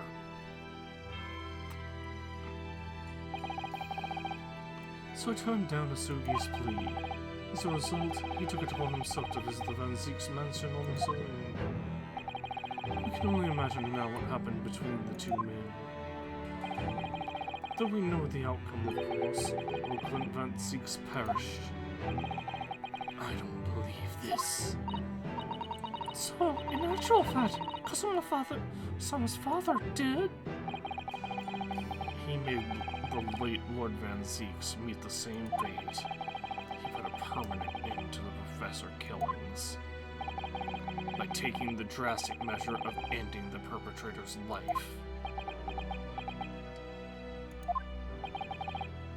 As soon as I heard to the mansion. When I arrived, it was easy to grasp what had happened. And what about the will? Asogi must have already taken it. Nothing of that nature was found at the scene. We had no idea of the existence of such a document at that time.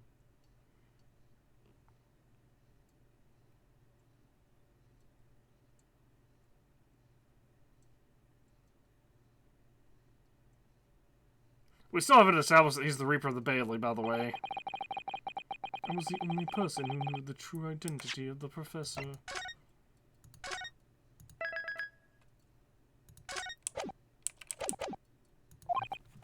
So, I resolved to keep it a secret, and to guard the secret to the bitter end. So you're admitting to it? That you were behind it all? He's admitting to knowing who the professor was, that's it. It was you, then, who pinned the crimes on my father.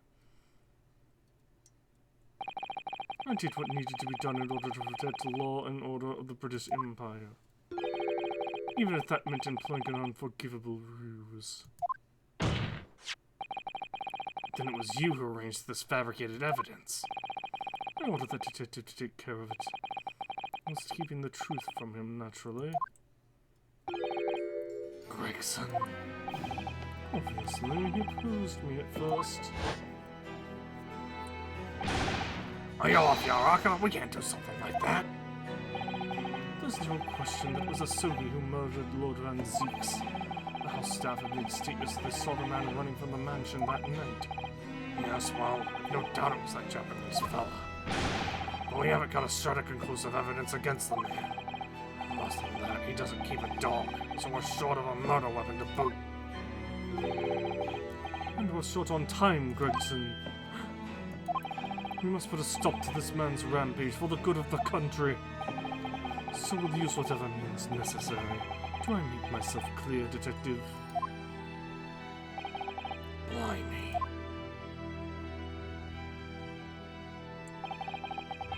So that night, 10 years ago, when I was attacked by those thugs in the back streets, and Genshin's ring was taken.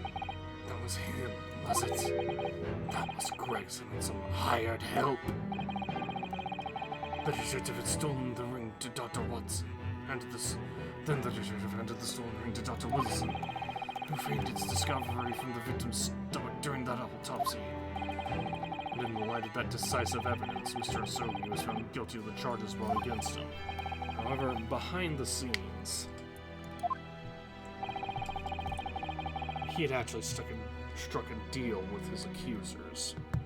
He had actually already struck a deal with his accusers, in which he agreed to silently accept the charges. But I just don't believe that part. As far as I knew the man, my father despised such underhanded dealings. It was extremely easy to make him comply. You see, he had one crippling weakness. Oh, what weakness?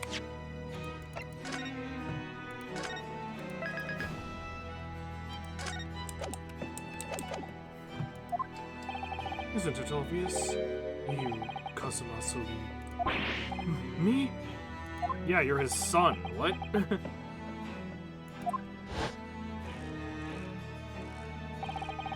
Perhaps you have no desire to return to your homeland, Asogi. What? Though I hear you have a 14-year-old son. Agree to cooperate and accept your guilt without contention. And you will see Japan and your son again. You scoundrel. Whether you choose wisely or not, it will be a closed trial by order of Her Majesty. So whatever rash claims you might make in court will have no trouble in stifling them. There's only one outcome for you, Asogi, the gallows. Don't forget, I still have a weapon at my disposal. A document revealing the truth that I know you're desperate to keep hidden. Yes, it hadn't escaped my mind, which is the only reason I'm willing to bargain with you. I only want to protect this country's law and order. Understand? You understand? So, what's it to be, Asogi?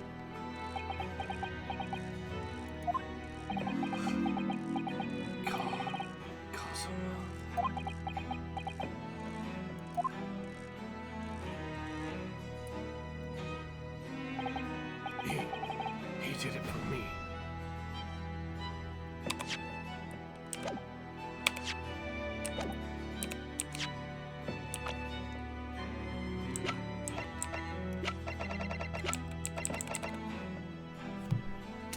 Okay, so the math ain't mathin' here.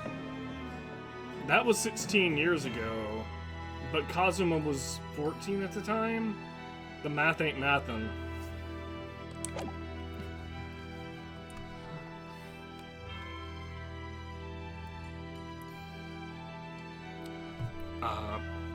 To explain it, Kazuma's reported age in the, as you just saw, his reported age in the court record is 24.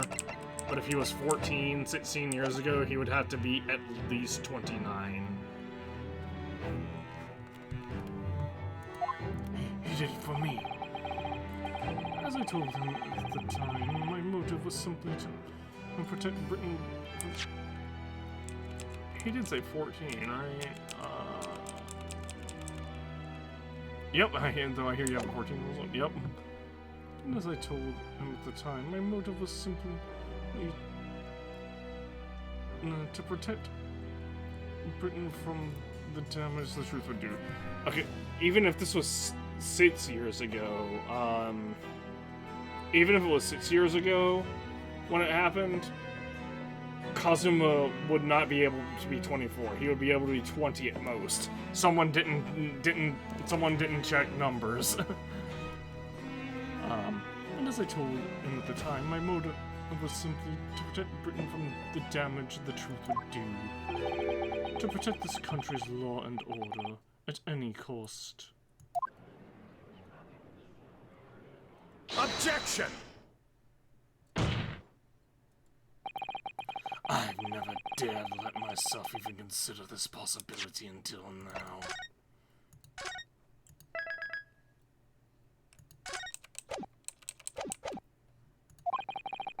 But in light of all this treachery, I have to ask.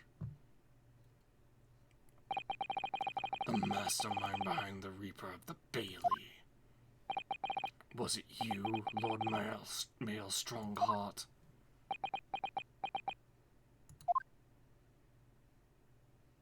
A rather brilliant idea, wouldn't you say, Lord Barak von Zieks?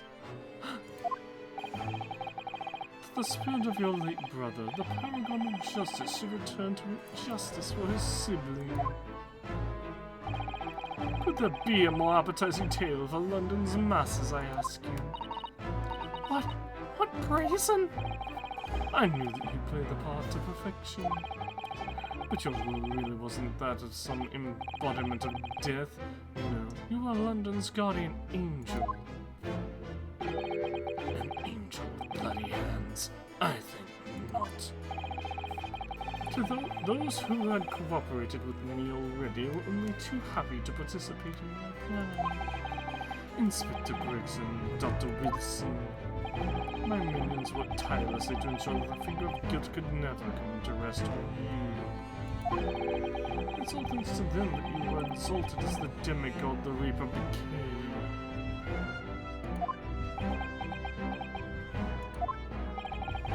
But Dr. Wilson was Britain 4 years ago when he was invited to work in Japan. That's right. So I had to employ the services of his young protege after that. Asa Shin, right? Or does it mean Courtney Seeth? Oh, Dr. Courtney Seeth. Dr. Seeth. So what with the execution of the professor and the subsequent reign of the Reaper of the Bailey, I successfully safeguarded law and order in our mighty capital for the past decade. That is everything.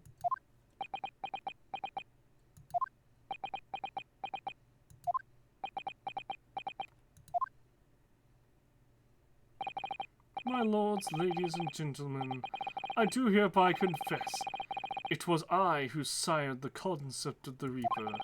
However, let me say in my defense, it was all for the preservation of law and order across the entire empire.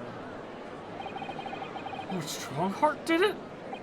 An unforgivable collection of crimes, but still. All those who died at the Reaper's hands were rotten to the core anyway.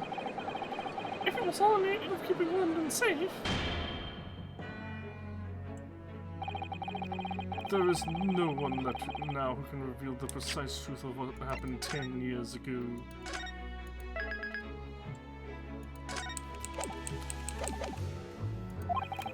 Therefore, this trial can go no further. Now, I would like to entreat all those present. Beyond these four walls, nobody need know the truth. Even Her Majesty must be protected from this. I trust you all will appreciate the importance of my request. It is, of course, for the good of the country. Can he do this? Can the trial really end now?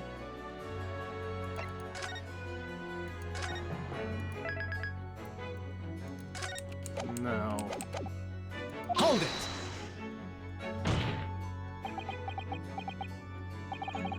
I have one last question. For the accused, Lord Van Zeeks. What? Of course, I know that you're a highly accomplished prosecutor, so I find it hard to believe that you didn't have any doubts at all. That you never suspected your older brother. Yes, same thought occurred to me.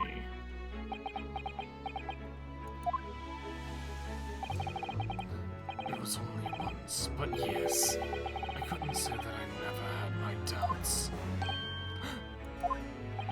My brother's sense of justice was extremely strong. Perhaps too strong, I observed. At that time, there were members of the aristocracy, who were bleeding the country dry for their own gain. And since they were nobles, they were untouchable. For my brother, it was a source of great turmoil. And coincidentally, at the same time, the professor began his terrifying reign. During the time of the professor killings, my brother did not appear to be himself. And that made you suspect? Yes. But it was only once, not more.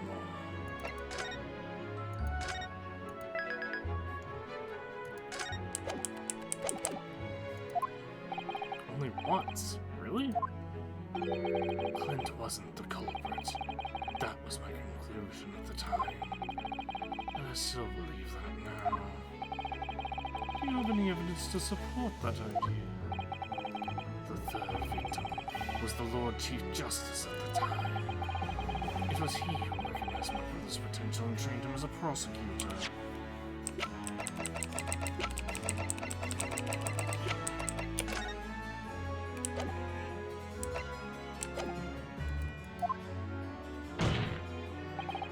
No matter what the circumstances, it's unthinkable that my brother could have killed his friend and mentor.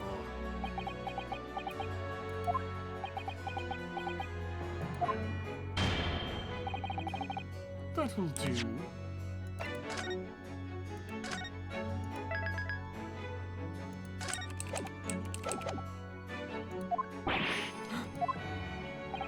Neither Clint Van Zeeks nor Genshin Asogi still walk this earth. However much we debate this now, we cannot hope to reach a conclusion. But there are only two incident pieces of evidence from the time. The woebegone ring that is acted as incriminated evidence to condemn Genshin Asogi.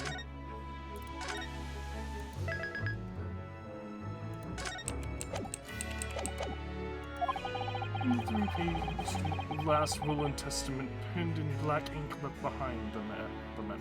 Gotcha! The directed truth of what happened is exactly as I have explained. Hey, Lord Strongheart? I have one word for you. Later today, I will present myself at the Ministry of Justice for whatever sanction is deemed appropriate. That is all. Court is adjourned. What? That's it? Objection! Oh yeah, there we go. I was like, I don't get the option to even call him out on that? Thank you, Kazuma. Me? If it wasn't for you, I wouldn't have made this 11th hour discovery. What discovery?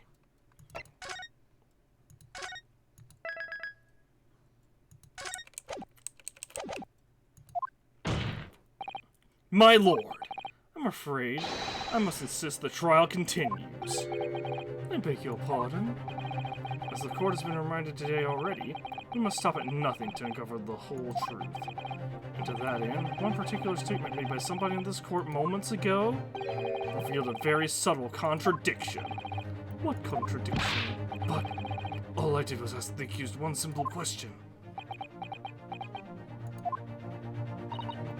Well, it began with Lord Van Zieks and his recollection about his brother, but Lord Strongheart didn't permit the defendant to speak at length. I merely pointed out that we can draw no further useful conclusions here. So where on earth is the contradiction? One of them definitely just said something contradictory. It's time to identify who. It was Lord Strongheart, I'm sure of it. Something he said was slightly off. Come on, escape. Time to think back over his words. Find the problem. Neither Clint Van Zieks nor they're just showing you again?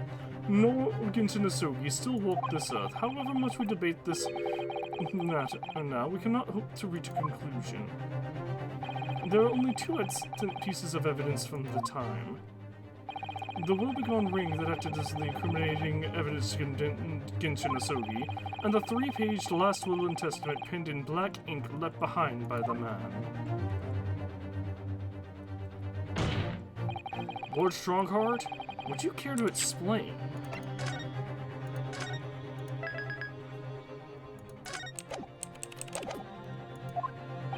Explain what, Counsel? Among the statements you just made a few moments ago, something you said was inconsistent with a certain piece of evidence we have. Inconsistent? And whilst an inconsistency remains, the defense has a right to pursue an explanation.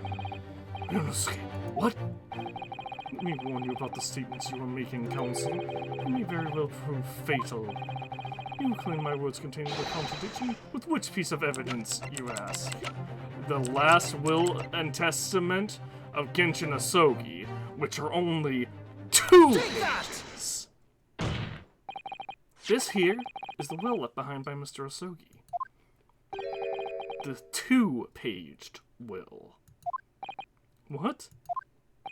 Yet moments ago, your precise words were the 3-paged last will and testament. Ah! Could it be that originally there was a 3rd page? For a moment, I thought perhaps you'd identified something worthwhile, but it's a mere trifle, I see. A trifle?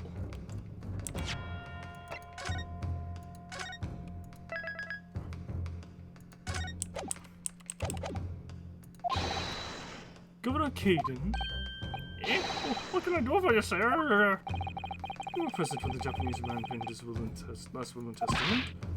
Aye, I was there for sure. And I look at the black like scrolls to this day. And I'm quite certain that there was a 3rd page at the time. What? What? Only the first 2 pages were the actual will, though. If I mind correctly, the 3rd was a message to his lad back in Japan. For legal purposes, we required only his will. And we don't deny I wanted any uncomfortable words about Creighton to get back to Japan, eh? It was decided the 3rd page ought not be sent. Objection! How dare you make that decision? I had a right to know what it said. To hear my father's final words to me. The courtroom is no place for sentimentality, Counsel. As it happens, I have the 3rd page of the document with me here now. My father's message! It will be given to you at the end of these proceedings. It'll be too late once the trial's over. We need to know what it says now. Even the slightest deep thing may give us a vital clue.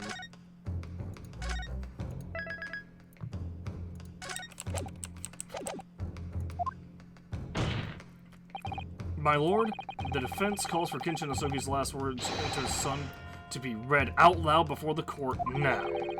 The request is denied. The inevitability molten words can be of no consequence now. Objection! The prosecution agrees. The court should know the content of that message. Every possible piece of evidence must be thoroughly examined. Very well then, Governor Caden.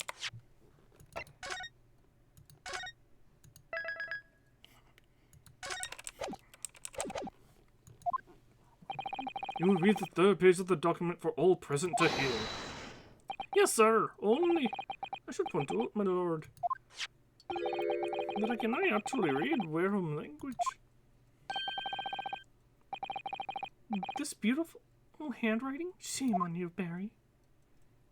This beautiful handwriting? Shame on you, Barry. If I could be of assistance here, I would be happy to translate the words into English for the court. I thought it was Cesato. Father! You're still here, are you, Dr. Mikotoba? Naturally, I consider myself a member of the judiciary, albeit a lowly one. Yeah, he's a coroner. Makes sense. But perhaps I should quietly withdraw after I've after I've translated Genshin's message. Your cooperation is much appreciated.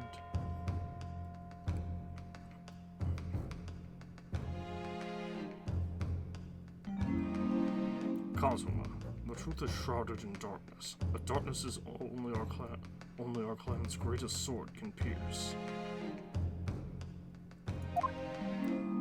Mighty Karuma, twist thy head and watch them fall, all thy mortal foes.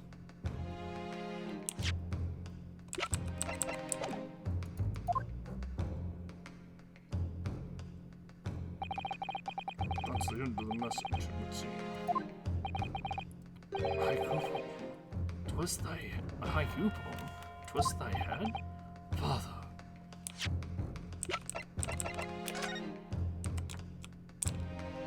Twist the head?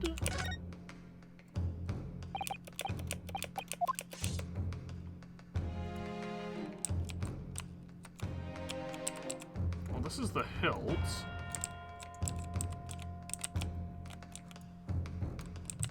It looks like there's nothing I can do right now.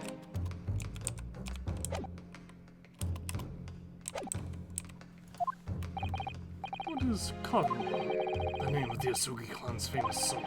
A razor-sharp blade known to all, passed down for generations, and embodies the Japanese spirit. It's not known to me. It's the katana sword that was submitted as evidence earlier in these proceedings. The one worn by the prosecution and counsel when he confronted Inspector Gregson. Since there was a third, okay, the last one testimony against since there was a third page to it. These procrastinations are beginning to try my patience. Adjournment of this court is long overdue.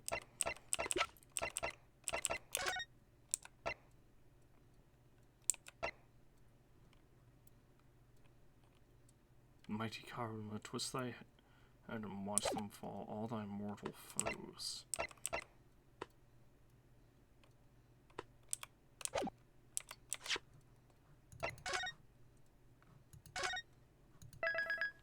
Are we gonna have to, like, call Sholmes? Or something? As the presiding judge, I've been as accommodating as possible of the will of the courtroom. However, despite all that, no new information has come to light.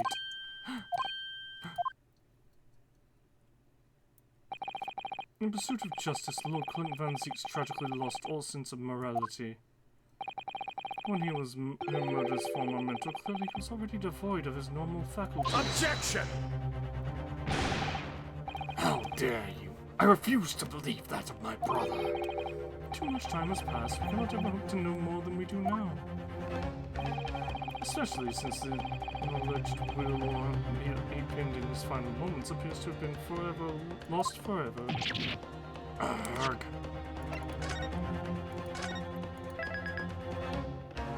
I don't think it's actually been lost at all. Lord Strongheart, you appear to be in something of a hurry to wrap things up. I wonder why.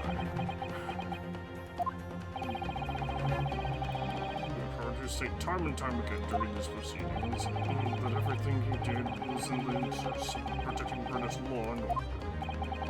And I stand by that. Without the Reaper, we could never have achieved the reduction in crime in the capital of the sea. What about Inspector Gregson, though? And Dr. Wilson? They were no criminals. You used them to achieve your ends, and then you had them killed. However, you dress it up. However you dress it up, there was nothing fair or just about that. What Strongheart? What exactly is it that you are hiding?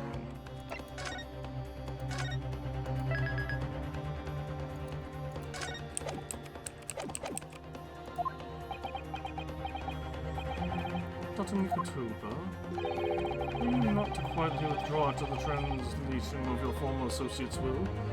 No, he said maybe he should do that. He was never ordered to do that. In this courtroom, no argument carries weight unless it is supported by evidence. And it would seem that the defense has no more evidence to present. In which case, I hereby order all discourse from these proceedings to be struck from the record.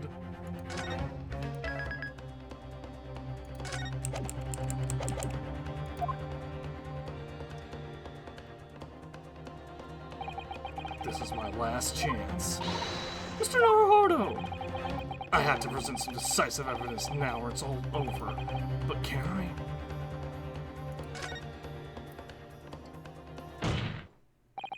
Wait, my lord.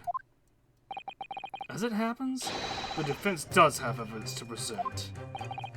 Well, don't be absurd. There's nothing of relevance remaining from the time. Objection! It's high time you realize something, my lord. This gentleman has an uncanny habit of producing evidence at the final hour that had escaped everyone else's attention.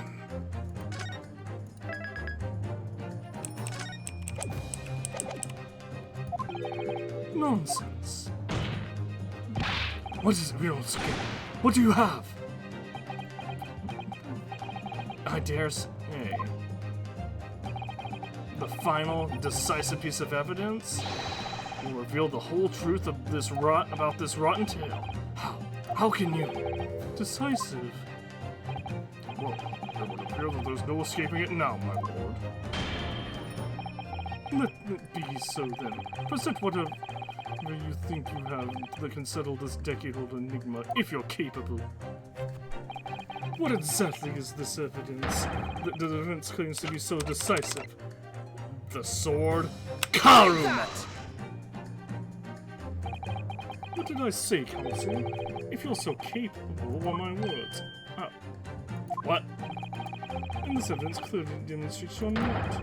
You're only capable of destroying your own argument.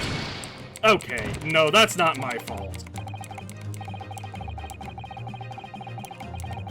You know that he negotiated with Fort Stronger 10 years ago.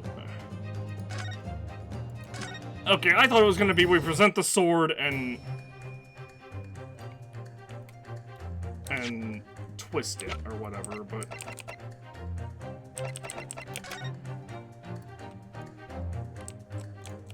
twist the head of Karuma.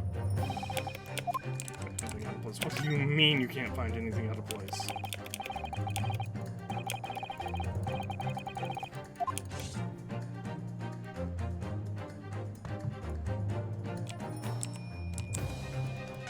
there we go. Okay, I had to examine the hilt way after that.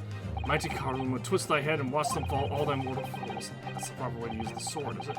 Maybe I should try it. It hurts my neck, that's on the trouble. Mr. Naruhodo, if I may make a suggestion, I think perhaps it doesn't mean your head. I want to study the history and development of the katana some time ago. As I'm sure you're probably aware, the sword's head is at the very end part of its hilt. It's written head in Japanese, but it's written as head in Japanese, so it's pronounced as Kashira, I believe. Cashier? So Mr. Asogi's words really mean twist the butt of the hilt? You don't think? Yep, hollowed out hilt. Ah! Look what's inside. Is that it? A highly wound sheet of parchment? Scarlet ink! It's written in scarlet ink! I penned this, my last will and testament, in the final moments before my inevitable willing death. This is it, isn't it? Mr. Hohoto, look at the signature at the end! Clint Van Zeeks, and the date, 10 years ago, on that fateful night! So for 10 years, it's been silently concealed inside Kalma, and nobody knew! The last will and testament of Lord Clint Van Zeeks! Wait, oh my goodness! Look at this! This is unbelievable! Trump card left behind by Clint Van Zeeks' will, the last will and testament of Lord Clint Van Zeeks that was hidden inside the Great Sword Karuma for years. A trump card left behind by Genshin Asogi. See, I thought it was going to be represent Karuma, and Kazuma reveals that. Nonsense, what is it? What do you have? I dare say the final evidence that will reveal the whole truth. Decisive? Negotiating it now. Let's settle this. What is the evidence? The last will and testament of Lord Clint Van Zeeks! There's a single piece of evidence that can clarify what really happened 10 years ago. The last will and testament of Lord Clint Van Zeeks. Huh, a wonderfully astute observation, I'm sure. But in case it has escaped your notice, that document was lost long ago. That's right, it was. Only, I have it right here, discovered just moments ago.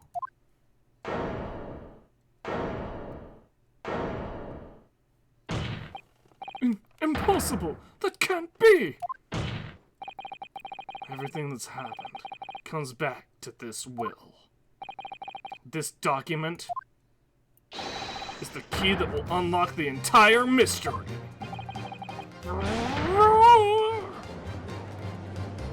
It's 12:30 a.m. so I can't actually scream. That's right, 12:40 a.m. My brother's last will and testament. Where did you find that? It was rolled up inside this. Inside Karuma? That ultimate weapon Genshin Asogi obtained has lain undisturbed in the hilt of this sword all these years. Just waiting for the right time to emerge and to reveal the truth. The signature and seal certainly look official. My god, it's true. It's my brother's handwriting. There can be no mistake.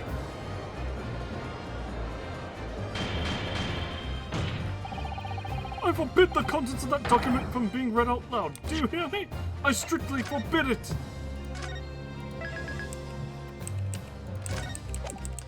Well, Your Honor, I have one thing to say to that. Objection! You can't do that, my lord. This document could explain everything. That document could literally destroy the meaning of justice in this country. I demand that you hand it to me at once. Why? What are you trying to hide? Could it be that you already know what's written on this page? Oh, what are you implying? Court is adjourned with immediate effect. Clear the courtroom. Objection!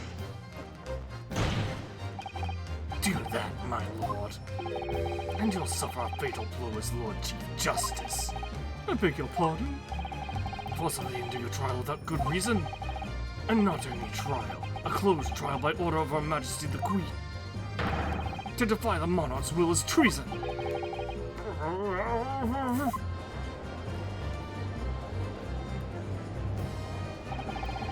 Lord Clint Van Zeeks really did put a will that day. It's exactly as the young Japanese man said. Read it out loud, now! We have a right to hear what's in the will, a right and a duty. A right and a duty. Well. Rather appear as the proceedings aren't going quite as you'd hoped. You fools! Go ahead, Rinosuke. Read it. The prosecution gives its full support. Very well, then. No, for God's sake. No!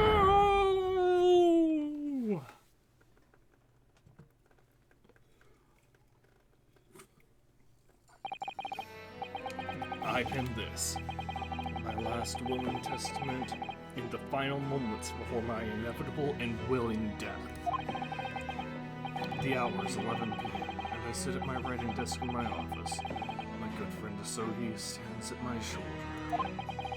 He has expressed his intent to invoke the dying ritual of victory, that I may depart this world with honor. An honor of which I am utterly undeserving. The Japanese are a truly merciful people.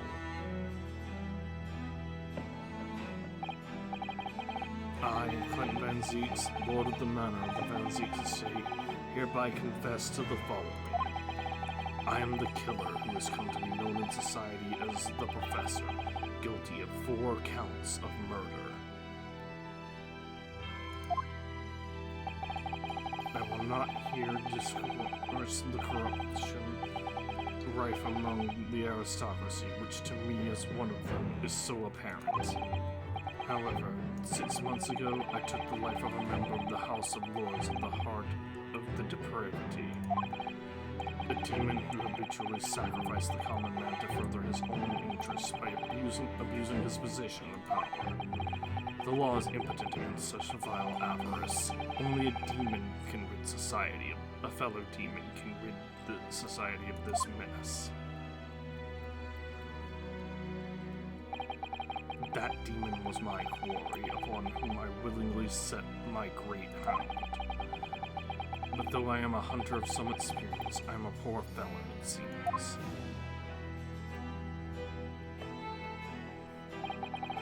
My guilt was at once recognized by another, and I became subject to his extortion. He held over me the threat of exposing my wicked crime to my beloved wife and brother. Under that threat, I have done this man's bidding for months now, killing those he demanded I kill. As I watched my former mentor perish before my eyes at the jaws of the hound I commanded, I realized that I had lost the last shred of decency within me, and sunk to the level of a wild beast. There is no path back to the light. Be it I or my dear friend Asogi who dies this night, I am eternally damned. To my extortioner, male Strongheart, may you feel the jaws of the beast at your throat every time you swallow.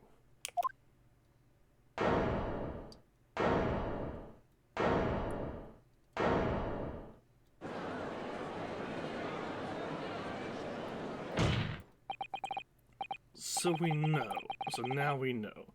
Yes, Clint Van Zeets was a murderer, but somebody was directing him and naming his victims. His extortioner, Lord Male Strong. It was you!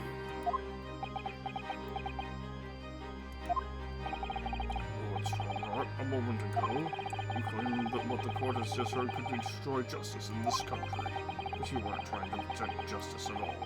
All you were trying to do was conceal the secret of your true nature and the countless lives you sacrificed up till now.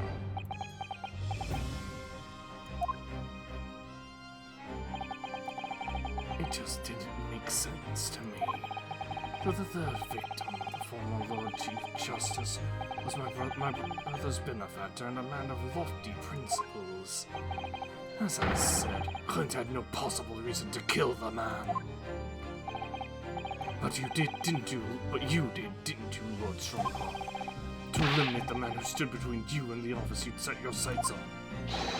So you used your own hunting dog, Lord Clint Van Zeeks, to take him down. It had to be done. London's unsavory shadows are deep, and the arm of the law fails to reach their depths. Crime must be cut off at the roots, but Lord Chief Justice at the time couldn't see that. He was weak. Lofty principles, you say, tantamount to cowardice if you ask me. Which is why I took his place. In order to fight the crime he was allowing to spread like wildfire. By murdering the man. The Reaper, the Professor, the name makes no difference. As I've explained countless times already, it was all done for furtherance of the law and order in London. Objection! Are you going to legitimize the murder of my father now too? Ah, Genshin Asogi. Well, that was unfortunate. I'd fully intended to send him back to Japan as we'd agreed. I don't believe you. It was you, wasn't it? You killed him!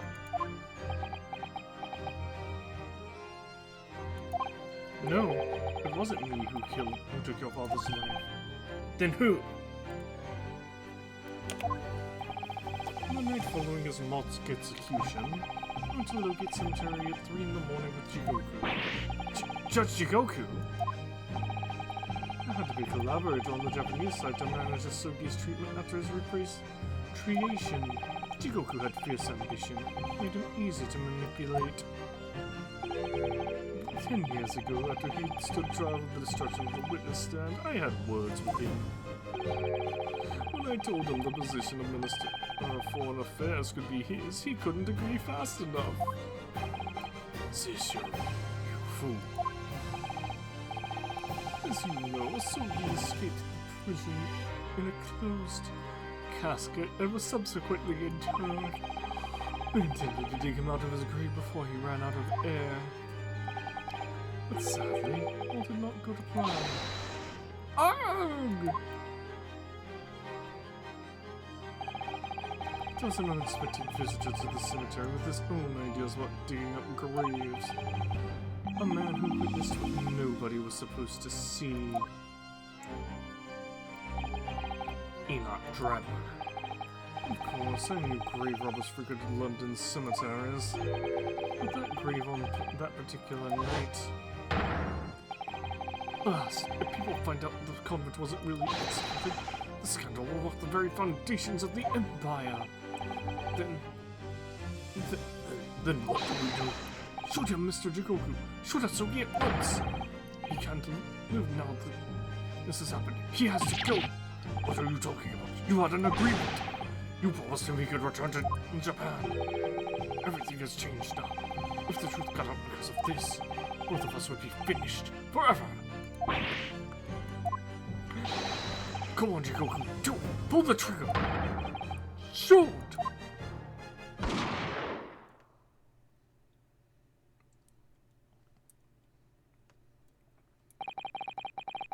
Jigoku shot Asogi from the shadows. The grave robber was so close, the blood sprayed over his coat. He fled as fast as his legs would carry him.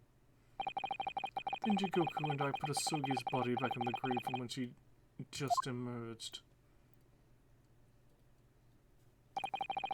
When I later learned of the Waxwork model's presence at the scene as well, I made her swear to two things. Never to remove the professor's mask, and never speak of the events of that night. And with that, the secret was buried along with the Asogi's corpse. So, now you know what really happened in Logate Cemetery that night.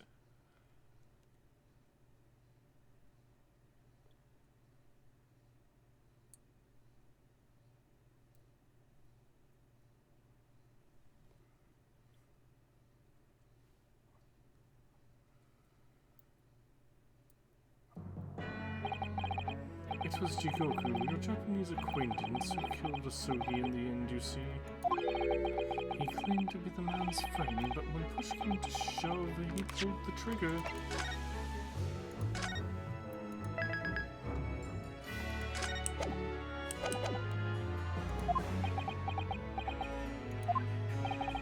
Just before Mr. Jigoku left the courtroom earlier, he He said that the assassination proposal was a demand from his British counterpart, not a request. So you coerced him too, using what happened to the graveyard. At that time, Dikoku was the Prime Minister of Foreign Affairs, negotiating international treaties with Britain. You can imagine what would have happened if it came to light who murdered a compatriot 10 years earlier. He would have lost everything.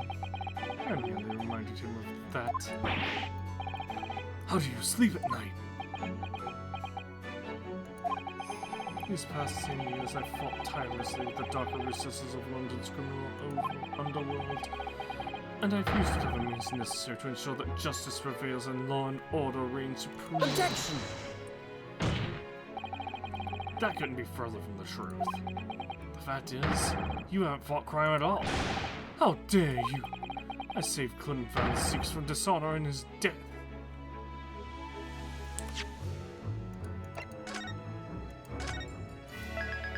That's new information as well.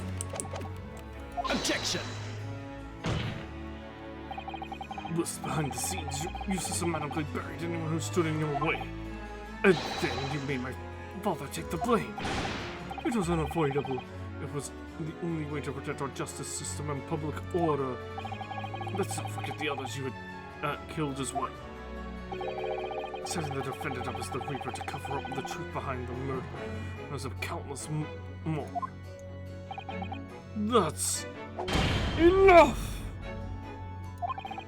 Do you have any idea of the conniving that led to the acquittals of those wretched criminals? We have to fight fire with fire. Our courts can't function without a Reaper. Can't you see all I've done for this country? This has been my struggle. Objection! You've done nothing. It's Lord Van Six who has worked here, who worked tirelessly and justly in court whilst enjoying the disgrace of the Reaper name. And Inspector Gregson, fraught with anguish for having sullied his hands through a desire to do the right thing. Not to mention Genshin Asuri, who risked his life going in pursuit of the truth you tried to hide. No, the darker recesses of the London's underworld were largely filled by you.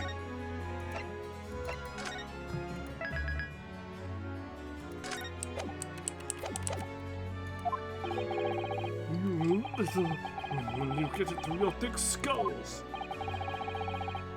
that it was all for Queen and country, I'm tired of that excuse. You consistently twisted the truth for bargaining power to make others do your bidding. Nothing more. People who willingly twist the truth and coerce others have no right to call themselves part of the judiciary.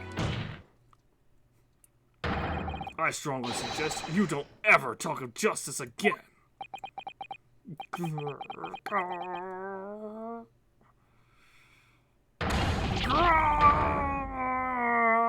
Why are there so many screens in this chapter? Chapter, just this episode, part of the chapter.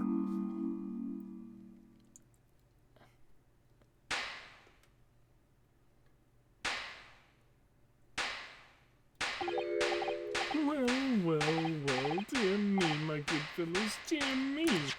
Oh no, he's gone insane.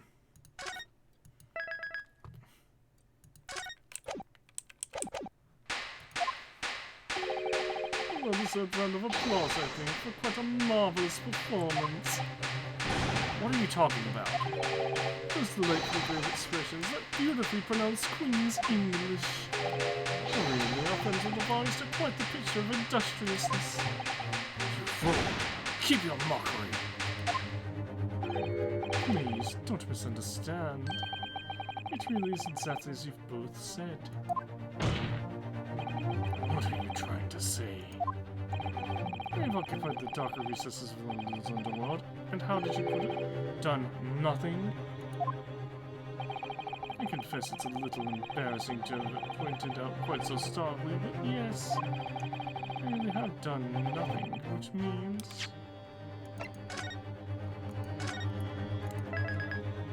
He's now trying to... I can be indicted for nothing, no?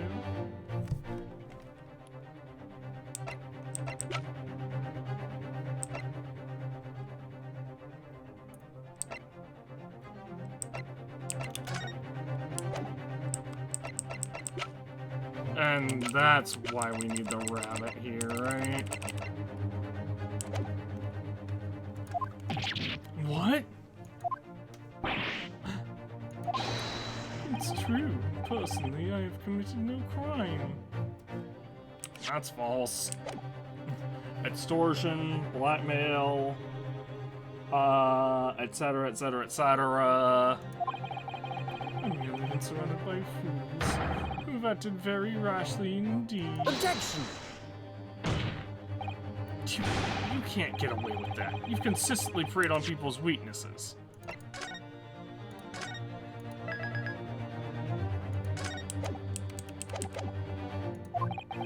And what? Threatened them? You sure it wasn't just bargaining?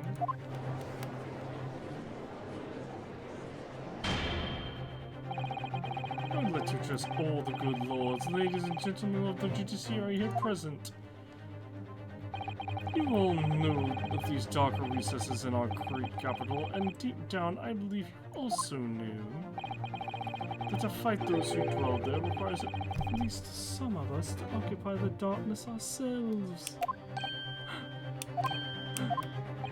So let me appeal to your good sense now. Consider the situation with me.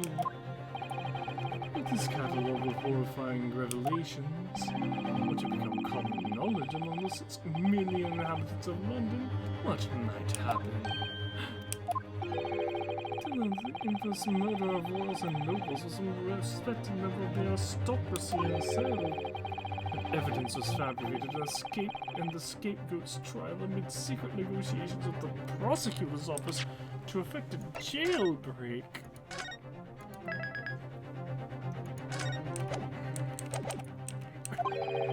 But the Reaper of the Bailey was an organized group of assassins managed by a Scotland Yard inspector. And finally, it was all masterminded by the Lord Chief Justice himself. If the general public of Britain knew the truth, all faith in the police and the prosecutor's office would be completely lost, without doubt.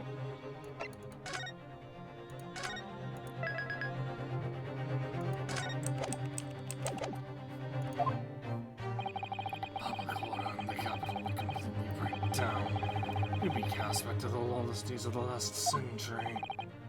Precisely, and it was 100 years ago when 1 in 10 of the population were criminals.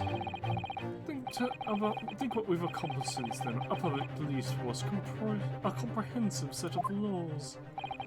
And if we want to continue to protect this new era of law and order, I say again, we must at all times occupy the darkness ourselves. We have successfully identified and apprehended the man responsible for taking Inspector Gregson's life. That is all that was expected of this trial. All these other matters that have been discussed.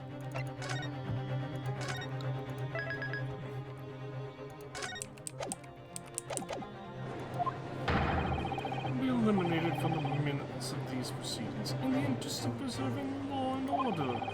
And to protect Her Majesty the Queen, of course. Well, my lords and ladies and the gentlemen, what say you?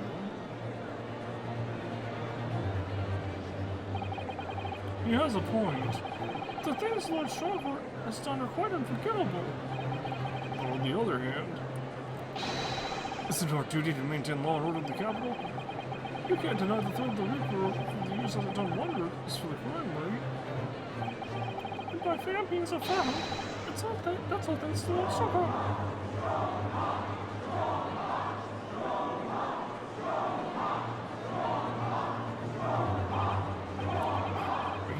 This. It doesn't even cut off when I go to save.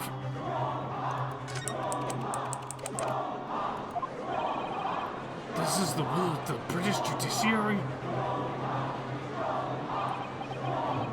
Please break your glass now, Van Zeeks. For your rousing response, friends, I express my heartfelt gratitude. Therefore, in accordance with the overwhelming wishes of the court, the records shall be erased. We have to respect the man's ability to turn the situation into his favor, or it Strongheart really is a master of manipulation. You've conclusively proven his guilt, but still he manages to evade justice. I just don't know what we can do. Ryunosuke! Looks like their trial really is going to come to an end. Almost have options, I think. There's really no one path left open to me.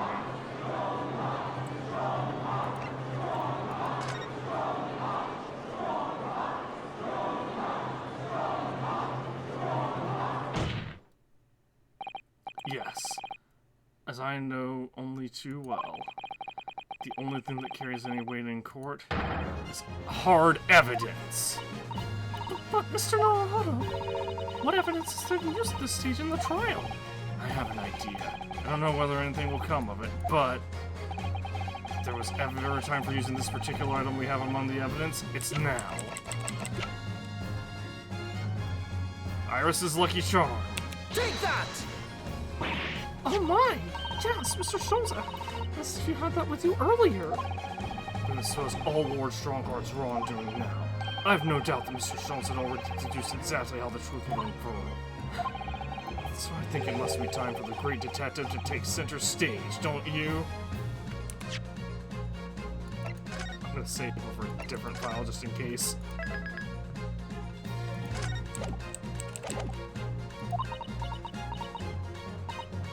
Yes, absolutely! Let's take the hair by the ears then, and heave! Alright, here goes. Heave!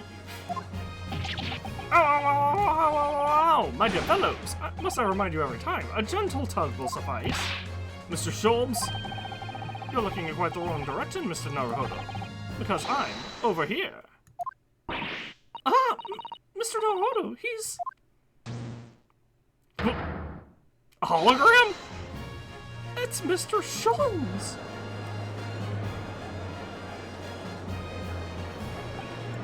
I wasn't expecting you back, Schultz. Delighted to be here again, Lord Strongheart. What is the meaning of this? Bailiff, seize him! Put the man in irons! This is a closed court. You've been once already, man. What the? We can't get hold of him, my lord. We just go right through him. I'm afraid your efforts are wasted. You see, I've invented holographic technology and the ability to speak through holograms as well. The great detective you see before you is composed entirely of light and shadow. An image, if you will. Mr. Naruhodo, I must congratulate you on your fine deductions. Mr. Schultz, what on earth is... Are you familiar, I wonder, with the invention known as the telephone? Well, yes. I hear that some public telephones have been installed recently in Tokyo. The sound of the speaker's voice is converted to an electrical signal and then transmitted instantly to another place. Quite. Sounds are transmitted, so could images not keep them company, I mused? Iris and I did some modest experimentation to develop such a device specifically for this very day. They invented the ability to project yourself, essentially. Modest experimentation, Mr. Schultz? What a modest description. And somewhat incidentally, I thought we might just as well transmit an entire scene. Somewhat incidentally, Mr. Jones? Now you're just being modest. Do you mean to say that you're not actually here, Jones? Ha! I knew my trusted partner would have no trouble grasping the concept. Except he's grasping the stand to steady himself after your shock arrival.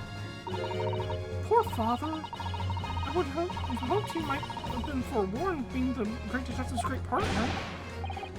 Leave my courtroom at once. Get out! Or I swear to you. Dear me, you, on the other hand, Lord Strongheart, appear to have a very poor grasp of the situation.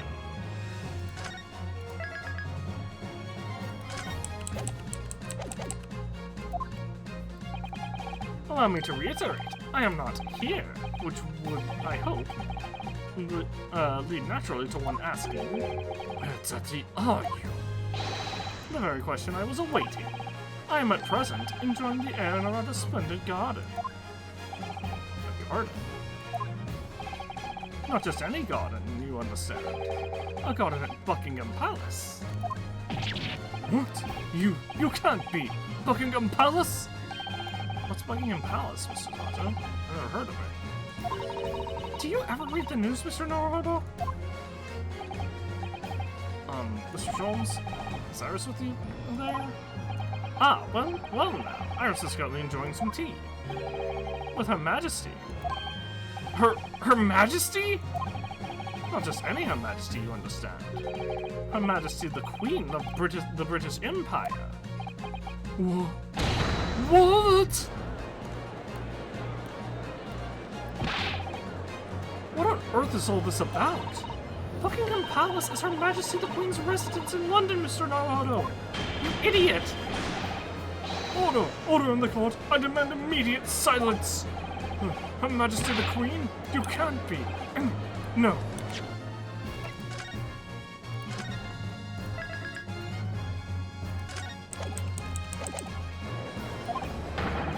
This sort of unforgivable distasteful trickery by a third-rate detective. This is some sort of unforgivably distasteful trickery by a third-rate detective, that's all. Unforgivably distasteful trickery? What an apt description. A closed court session attended by elite members of the judiciary is a rare event. I presumed that Her Majesty would be more than a little curious about the proceedings. So I decided to show her everything from start to finish. Huh? You showed her? Indeed. By dint of Herlock Sholmes' remote cinematograph. You meddling... This is some kind of nightmare. Just as I appear to be standing before you, regaling you with the talk of my latest invention. No doubt you've inferred that the reverse is also true. You don't mean... Her Majesty has seen and heard every moment of the proceedings.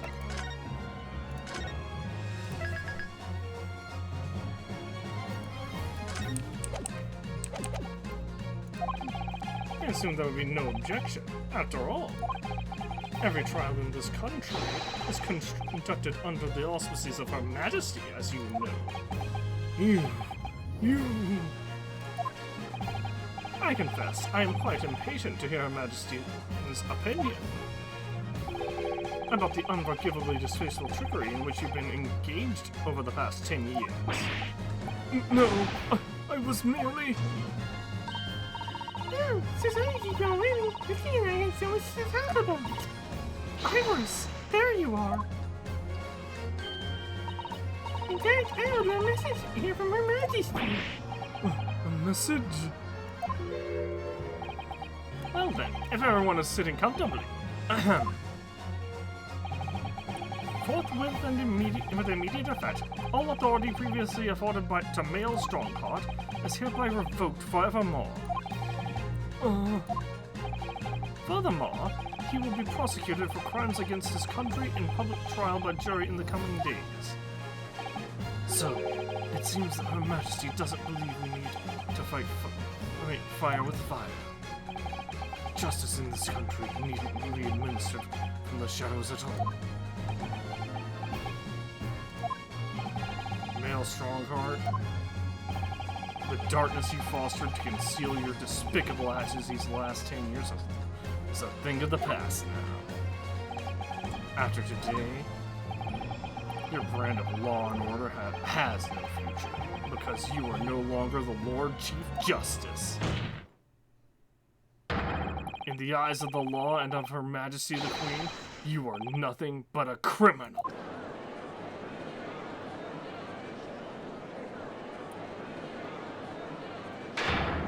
Adjourned! Adjourned! Adjourned! Adjourned! Adjourned! Court is adjourned!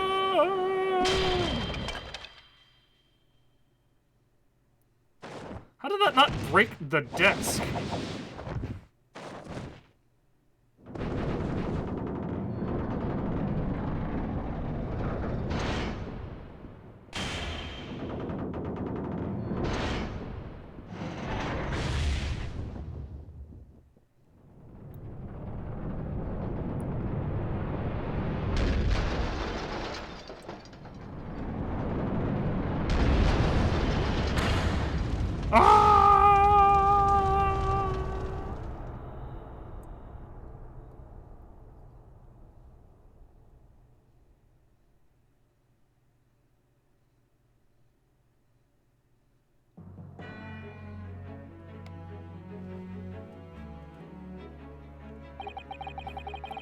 Lord Clint Van Zieks left a will in which he confessed everything.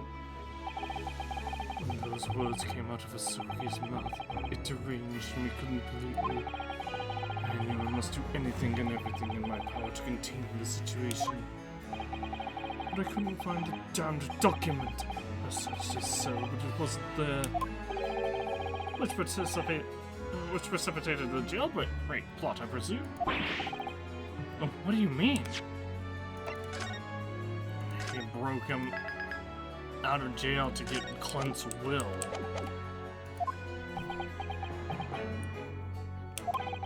The need to obtain that will was all-consuming. I was sure that if I facilitated Asuki's escape, he would emerge with the will somewhere on his person. Despite searching his limp body in the cemetery that night, it still eluded me. It never even crossed my mind that it was concealed in the sword's hilt.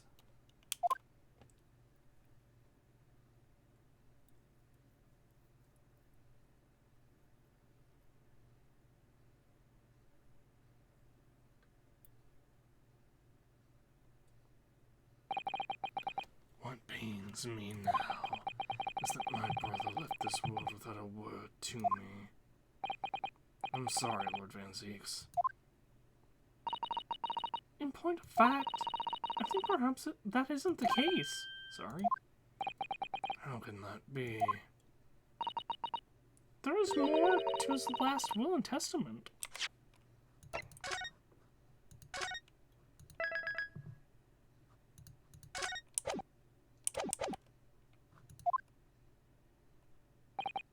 What?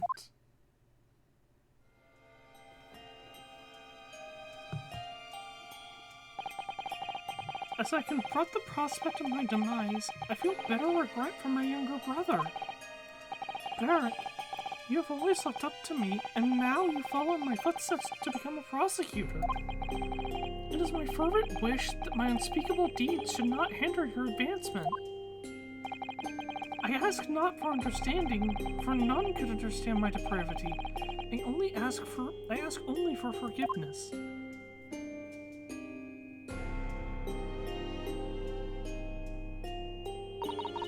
Asogi is a fine detective and a hunter worthy of respect. He has agreed to honor my final two wishes. The first is that this document survives. The second, I cannot commit to paper. I have confessed my sins to my wife.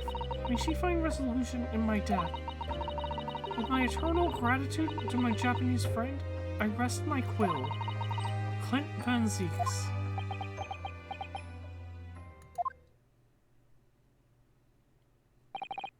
Clint.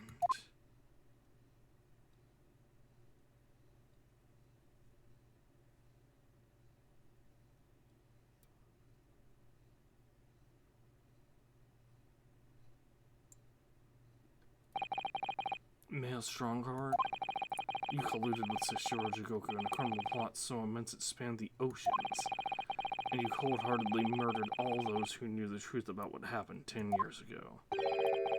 Why did you set about that now, a whole decade later?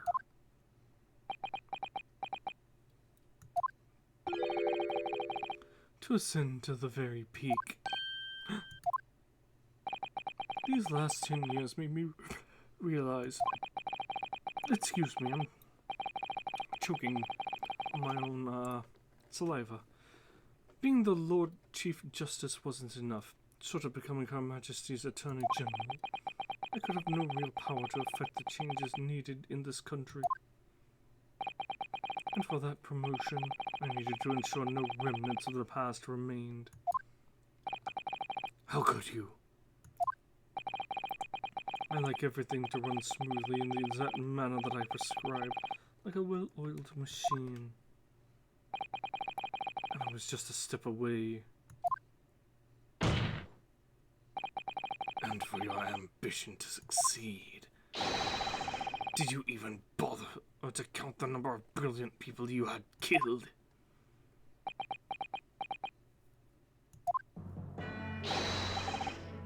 Ah, Mr. Reba, are you not forgetting something?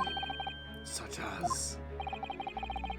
very much adopted your usual prosecutor-like demeanor in the proceedings now.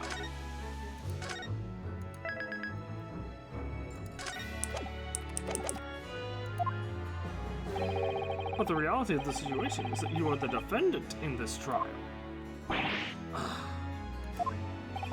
However, the presiding judge would appear to have fallen from the bench, as it were. May I suggest, therefore, that we entrust the final adjudication to an old friend? My lord. As a member of the judiciary, I have been following the proceedings from the gallery. And I must say, I shan't ever forget the extraordinary battle between good and evil that I witnessed here today.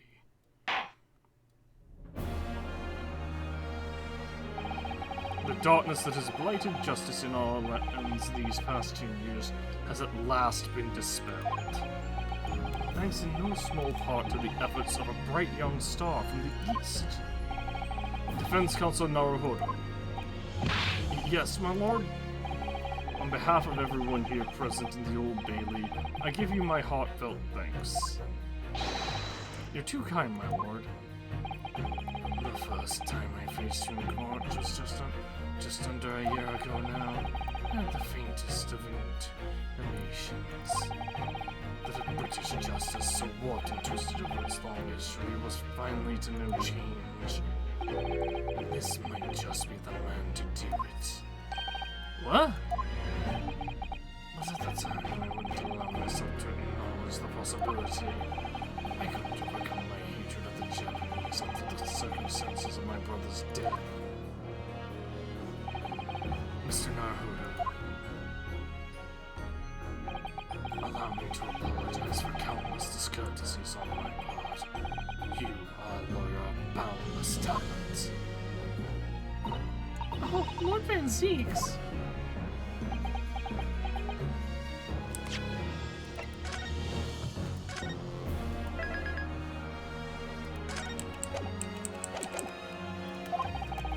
When I first arrived in Great Britain, I was literally a nobody. Certainly not a lawyer.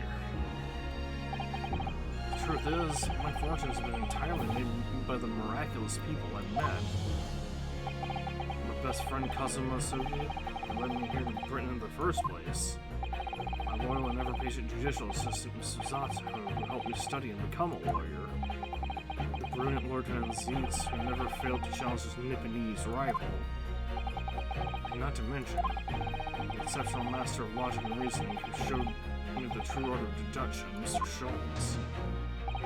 Saving the best for last, Mr. Naruhodo. What a relief. I'm well aware that without all these people's help and support, I wouldn't be where I am today. The truth is a guiding light that will always lead to happiness. I've lived by that principle for a long time now. And actually, it's not true. The truth can also cause great pain. Sometimes even lead people on the brink of despair. And for that reason, there are those who feel the need to hide the truth, who do it instinctively. But as soon as we allow our eyes to settle on something other than the truth, the darkness takes hold. If a bear crows, it will eventually... Excuse me. Until eventually it makes us blind to the guiding light of the truth altogether.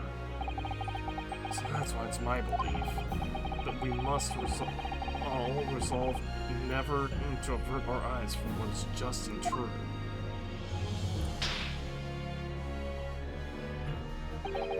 So that we can continue to walk the straight and narrow path ahead.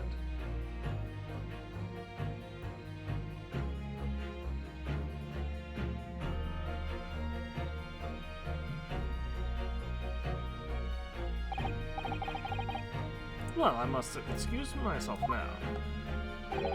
But before I go, Mr. Naruhodo, let me compliment you on your grand opus. What? Without your beautifully composed case against Lord Strongheart, Her Majesty would have been unable to act.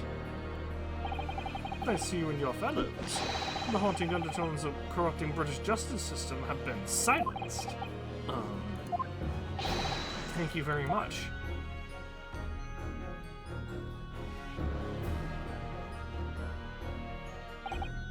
So, until our paths cross again somewhere.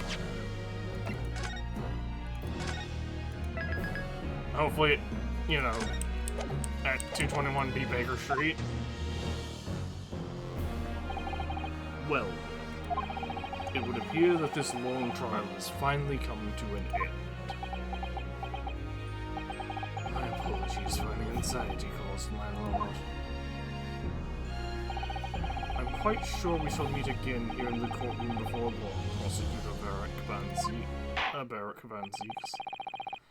In conclusion of these proceedings, I hereby declare the defendant, Barrack Van Zieks, not guilty.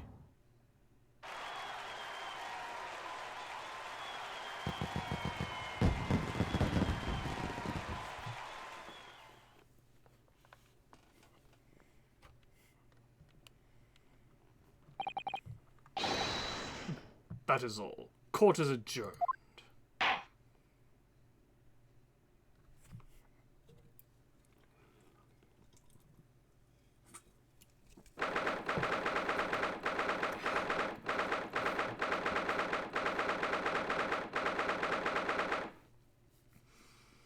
Fourth November, 4:21 p.m. The Old Bailey Defendant's Antechamber.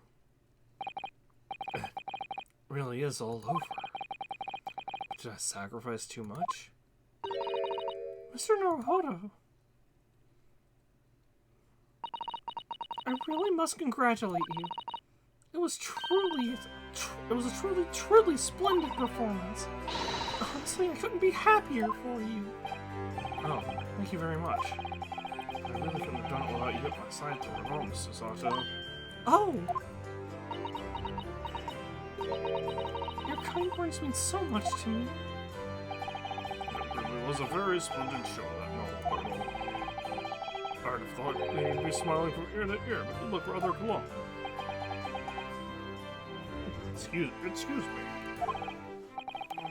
Well, of course I'm delighted about the verdict, but in exposing the truth, I'm afraid I've caused my client a great deal of pain. I'm really not sure that's what a lawyer ought to be doing.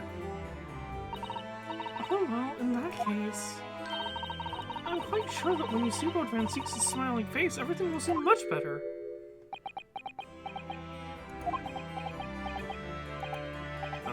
Mr. Zato, everything seems worse.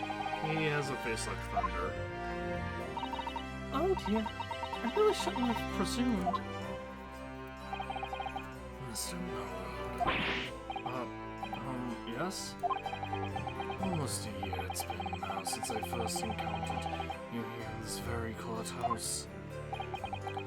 For you to have risen to the level of excellence you demonstrated today, it's quite remarkable. But I suppose the most unpalatable truth you could ever have imagined in court to me. I feel as though I've robbed you of something you held so dear. What was it he said? To fight those who dwell in the darkness requires at least some of us to occupy the darkness ourselves. But that was just the feeble excuse of a coward. Only those with a steadfast eye for the truth have what it takes to fight the dark forces of crime. You made fine work of establishing that fact in court today. Oh. Well, thank you. What magnanimous words! I'm quite sure that Kazuma-sama would have a smile on his face at this very moment if he were here. Kazuma.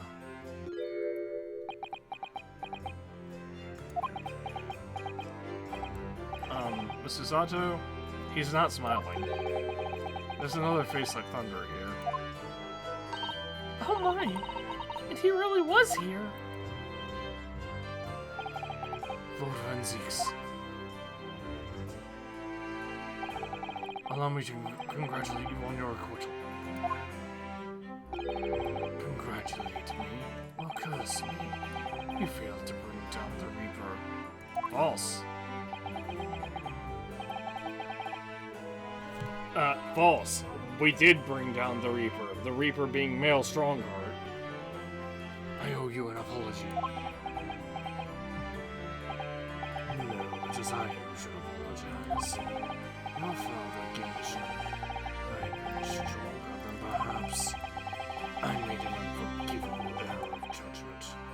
can offer no excuse. And I can offer no forgiveness. That said, I suppose you fought for justice and the truth. For that, at least, I can't withhold respect. No words mean more to me than you can know. I will hold them dear. Kazuma-sama.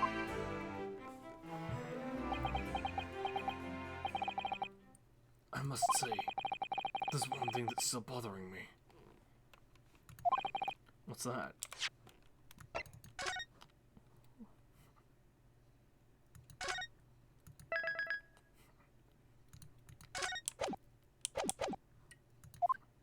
The will that Lord Clint Van Zieks wrote before his duel with my father.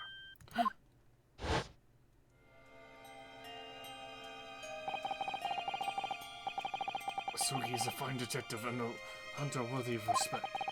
He has agreed to honor my final 2 wishes. The first is that this document survives. The second, I cannot commit to paper. I have confessed my sins to my wife. May she find resolution in my death. With my eternal gratitude to my Japanese friend, I rest my quill. I just wondered what the second thing was. Clint Van Zieks. What can the second of his final wishes have been? That your father agreed to honor, you mean? Are they gonna ask me?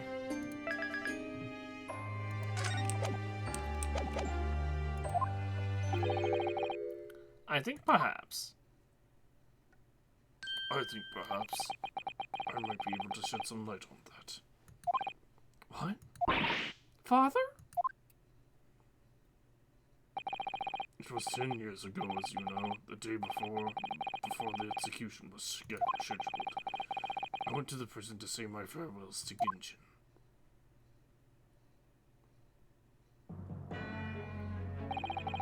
Why aren't you putting up more of a fight, Genshin?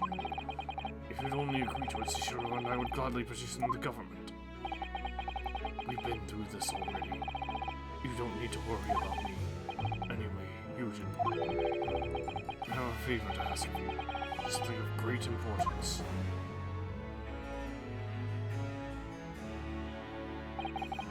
You're one of my greatest friends, Genshin. Whatever it is, consider it done. I'm going to tell you an address. I need you to go there at once in secret and telling no one. You should find a lady of the gentry hiding there. A lady of the gentry?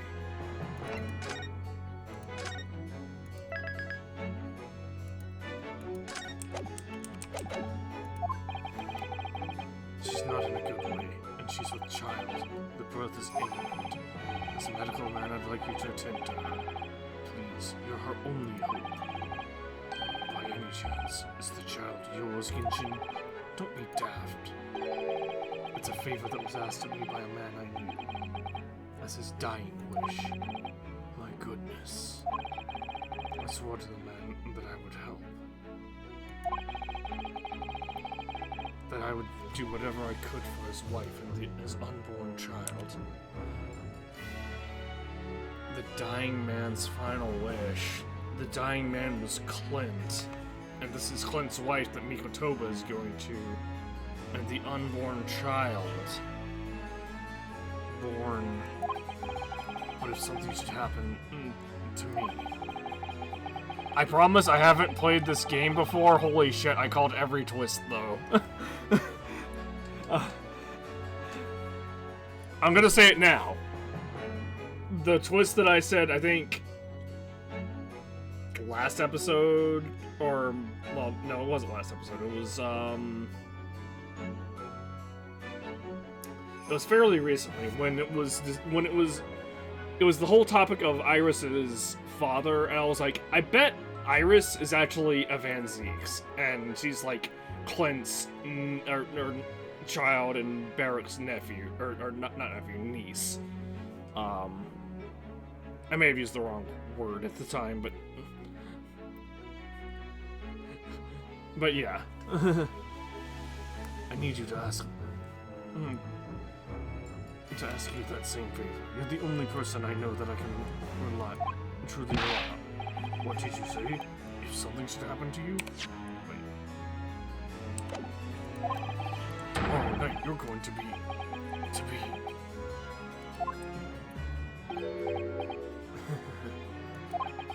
You never know though, do you? What life will bring. Alright, then tell me the address. I'll head there at once and see your end. No, not with him. Pardon? This is a favor I'm asking for you, and only you, Hyujin. Right, I see. Very well then.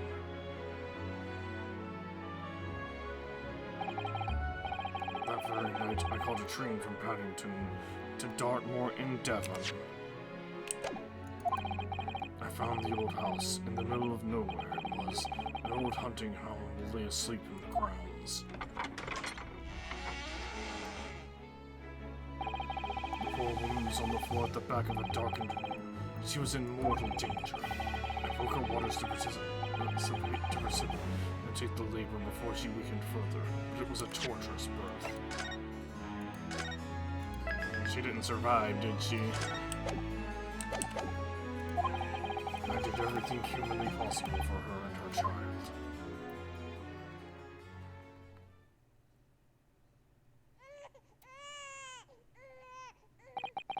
And in the end, I was lucky enough to welcome a new life into the world. But tragically, my efforts to save the mother's life were in vain. I held the healthy newborn girl in my arms and wept for longer than I care to remember. Eventually, in some of the days, I looked around the room.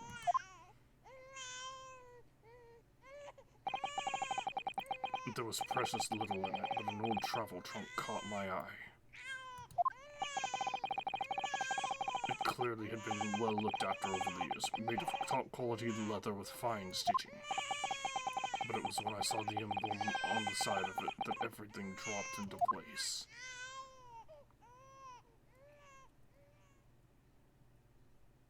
B for Baskerville. Baskerville?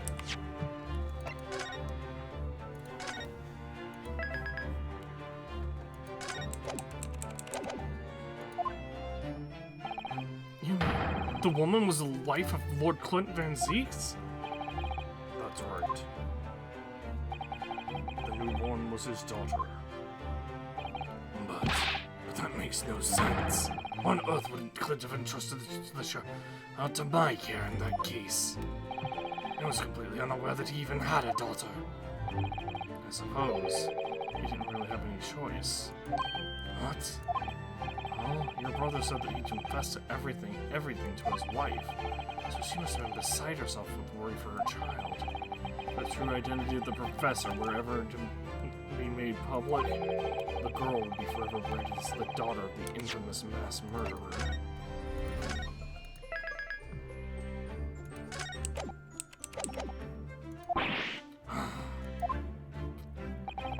So the only solution is to distance the young girl from the Van Zeeks family as much as possible. I don't believe it. I imagine that in his final hour, Lord Clint Van Zeeks made the obvious choice. He would have thought to himself, this Japanese man here is someone I can trust. I honored my promise to Genshin, of course. However, only a month later, I was summoned back to Japan. And without disclosing the parentage of the child, I couldn't obtain permission to take her with me. Oh, how awful. I was completely at a loss. In the end, I had to ask my great friend. This is... This is such a weird way to go about this. I asked him if he would be a father to her.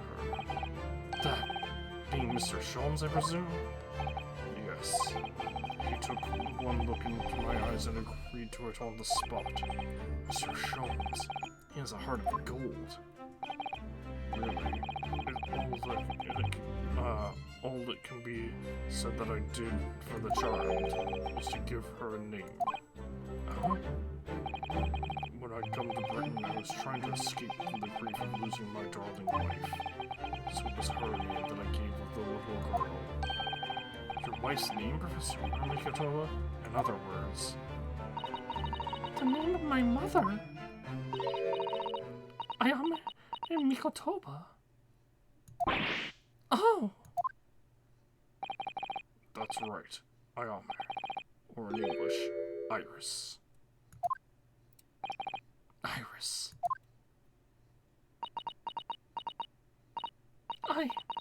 I had no idea. Ouch! Mr. Naruhodo, what's wrong? This little thing just pinched me on the behind through my trouser pocket, hard. Ah, my dear fellows, can you hear me? Ah, we don't need to save. Mr. Sholmes, is that you? Ouch! Yes, we can hear you. You see what excessive tugging can do. Let that be a lesson to you. Mr. Sholmes, we weren't able to thank you properly before. You were simply marvelous. Your checkmate move was a stroke of genius. Indeed it was, wasn't it? I surpassed myself, I feel. It had become apparent to me that to stop the Lord Chiefman justice would require such measures. Oh, Iris! I'm so pleased. What a wonderful outcome. Her Majesty Queen Vicky sent that my special bonus delicious. Oh, I'm sure she did. After all, no one brews a more delicious tea than you do, Iris. Let's have a party to celebrate. Mr. Reapers, hope we must continue. I'm afraid I couldn't. The Reaper of the Bailey, flustered by a 10-year-old girl, again. That's his niece, dude! No, really? Oh, But I give you my word that I shall present myself at your residence in the near future to express my gratitude. oh, how lovely. You promised now. I won't let you forget. Bye for now, then. Alright, Iris, thank you for all your help earlier. Oh, that was nothing. Just come back home soon. Ouch! One final pinch goodbye, was it?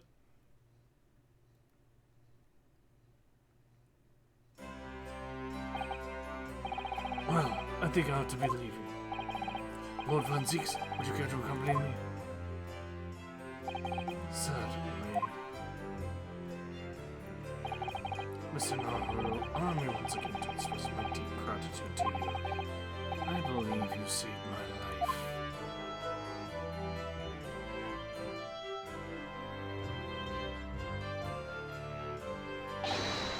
Wait, Lord Van Zieks? Yes. What are you intending to do now? Clearly, I shall have to resign from the prosecutor's office. Oh, no. I intend to publicize the full truth about the Professor case. Once that's done, the Van Zieks family will be ostracized completely from London society. Surely not. So as soon as I am free of my employment, I shall leave the capital. Oh, I see. Hey, you know, Japan could use a really good prosecutor. Don't be a fool. Don't be a fool.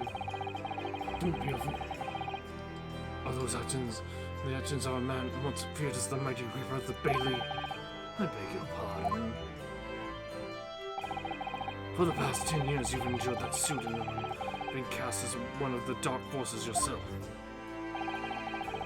Now that you've finally been freed from that disrepute, your battle is just beginning, surely.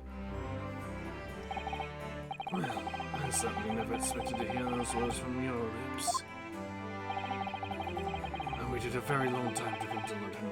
Now I'm properly here, I intend to learn all that I can. Anyway, goodbye for now. We are scared in Naruto. Kazuma Sogi. It seems as though he's really matured some. She's not the only one who's mature, Mr. Naruto. Well, I think we should make our way back to Baker Street. We must help Iris with tonight's dinner. We must.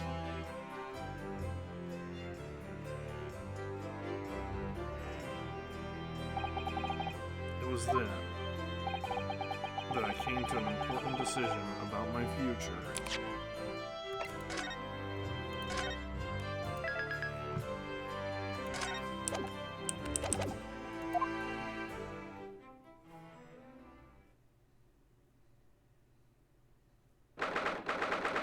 November, 6:25 Sholmes' Suite. I'm home. Arg! Oh, there you go, yeah? You've been waiting ages, hold on. What are you doing with that colorful piece of history? It's a party, ain't it? I gotta go off with a bang. I mean, fireworks are daily.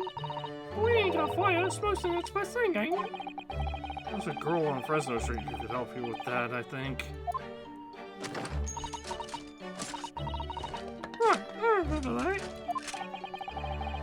You don't have to reload that thing every time I speak. You really must hear this. It's quite the most extraordinary thing. I assure you, it will defy your expectations. Take down every detail now, Mikoto. Ah, a world-famous great detective regaling his partner with a tale of his adventure. A sight to behold. Would you care to hazard a guess? What do you suppose the fiendish runaway has concealed himself? Would you believe? Inside the trunk I found abandoned in his cabin. I would believe it, yes. I say, Mikoto, not a hint of surprise. He was there. I wonder why that is. Maybe because I was there at the scene as well, Jules. What? You were? Why did the deuce didn't you say so before? Not quite the sight I was expecting to behold, but still. It's hard not to feel privileged to see it. Oh, Mr. Jones, Professor Mikotoba, finally back from the Bailey. And not a moment too soon. A feast prepared by Iris and Miss Susato awaits. I must say, I haven't seen Susato looking so happy in a very long time.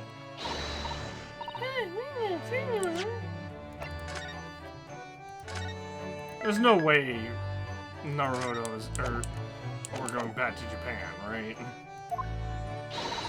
Dinner's on the table, everyone. Please do come and take a seat. Time for me to feel me boots. Time to fill me boots? And I don't think I read that right. Time to fill me boots. Goodness, is that really true, Gino?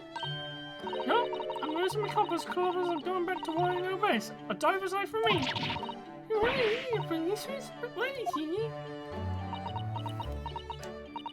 Well, of course I don't know more, so... And anyway, well, I'll try. My brain's never gonna sit and dive return Nate Casey. Yeah, people can't see you now. Ah, yes, that reminds me. I thoughtfully offered to relieve the bailiff of this now defunct piece of evidence. Eh? It's the inspector's pocket watch, and the crown has been reattached. The watch was his pride and joy, a symbol of his great achievements in Scotland Yard.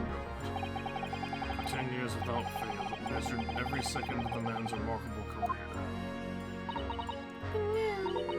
Now it starts.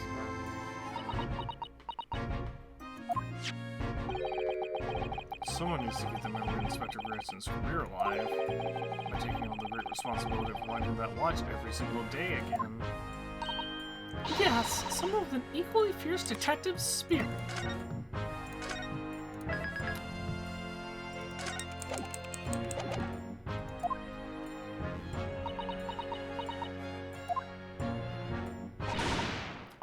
gonna be me. There ain't no one else. Quite right. I mean, after all, the boss was... he was my boss. Yes, Genie, yes he was. Yes, Genie, yes he was. Oh yeah, how many pros all right, didn't I, Iris? I was on from detective one day and tracked down your old man. Oh. Alright, then, it's decided. I'll do it. And I swear, I'll find your dad and bring him in kicking and screaming. Oh, if only... Gina, you don't know. That's right, they don't know.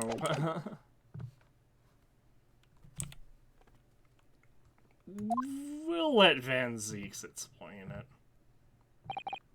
I'm not entirely sure that would be appropriate. Yes, I think, Gina, it might be best to, well... I can never get that promise. Eh? Eh?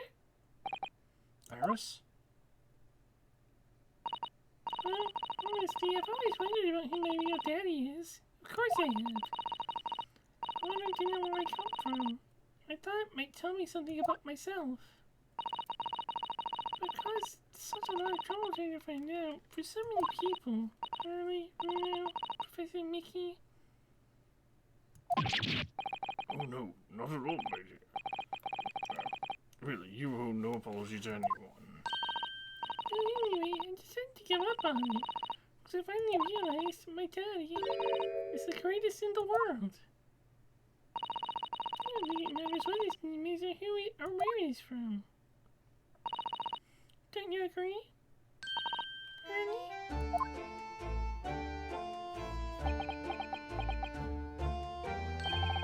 With every word, Iris. Thank you, Hurley. Thank you, Daddy.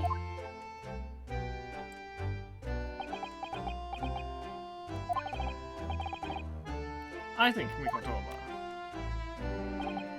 Yes, shoes. And I think I ought to express my gratitude to you. For 6 years, you and I solved many a mystery together. And during that time, I remember countless expressions of gratitude for our good services. But a moment ago, I heard the most pleasing expression of gratitude from them all, and I should never have experienced it, were it not for you. Aww.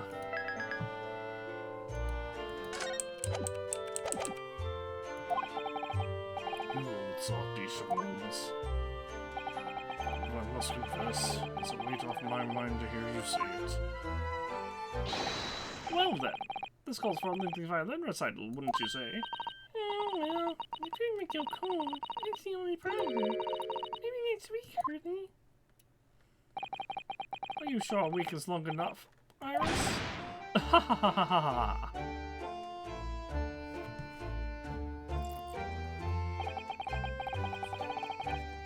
Even in the most troubling of cases, even reeling from the most shocking of revelations. Returning in the evening into this suite of rooms, there's always warmth and happiness to be had. Home of the world's greatest detective, and my home too, with my greatest family.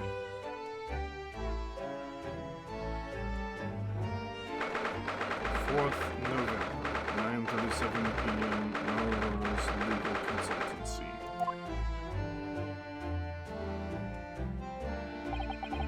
This attic room has been my home and office for almost a year now.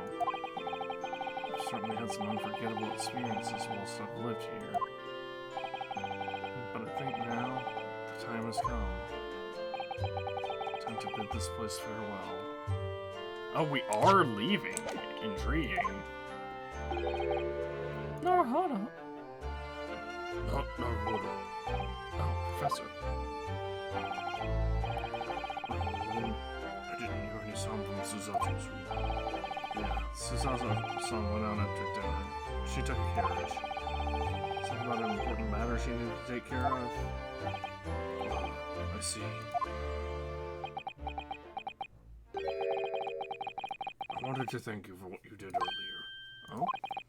With Iris, I mean, when the subject of her father came up. Lord Clint Van Zeeks. I made up my mind many years ago never to tell her who her real father was.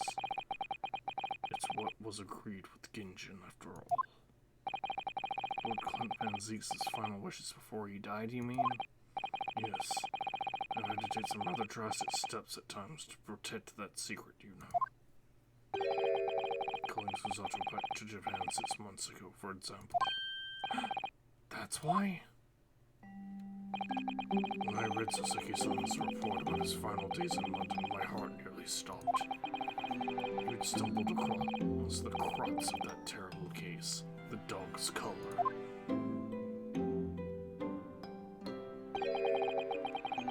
The description of the Baskerville insignia left me in no doubt. Baskerville. If you decided to investigate that insignia, sooner or later you'd have made the connection to the Van Zeeks. And to make matters worse, Susato wrote the unpublished story as well. The story that Iris had written based on my notes from the time. Ah, yes, the Hound of the Baskervilles. Exactly. It was a work of fiction based on the grim reality of a huge beast of a dog being used as a murder weapon. A dog with the Baskerville family emblem around its neck. Armed with those two clues, I feared you and Susato might arrive at the truth. So I invented that story about having collapsed to justify her leaving London and returning to Japan at once. All in aid of halting any investigations you and she might have been contemplating. I see. Something I've never understood. It's why Susato-san came across that manuscript in Japan, though. You know, Iris is the Hound of the Baskerville story, I mean. Someone sent it to me. That was before Susato left Japan. I was very troubled about what should be done about it, you see. I'd read it and carelessly left it on my desk, which is where Susato came across it, of course. It was the only case Sholmes and I ever pursued that I didn't record in meticulous detail. I was stunned when I discovered that young Iris had pieced together so much of it from my paltry notes. Sholmes and I discussed the matter and decided that we couldn't allow the story's publication. At that point, I returned the manuscript by post to Sholmes for safekeeping. So you did all that to stop Iris from finding out the truth about her father? That's right, because Sholmes had told me how astute she'd become. However, having witnessed events in court today, I must say my opinion has somewhat shifted. Huh? I think at some point in the future, the time will come for Iris to know the truth.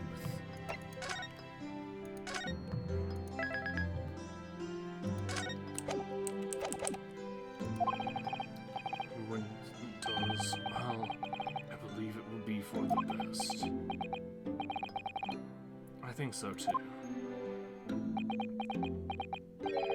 Actually, Professor, I want to talk to you about something too. Judging from that expression, I'd say you've come to a decision, have you? Yes, I have. I will be returning with you to Japan. Are you quite sure? I'm really only here as a substitute for Kazuma. But he's here in Britain now, as originally intended, despite the fact that he's probably going to be in jail for a long time for accepting an assassination contract and being part of an assassin trade. Looking student Naruhodo doesn't really have a right to stay, I think. I see. Looking back now, when I first arrived here in February,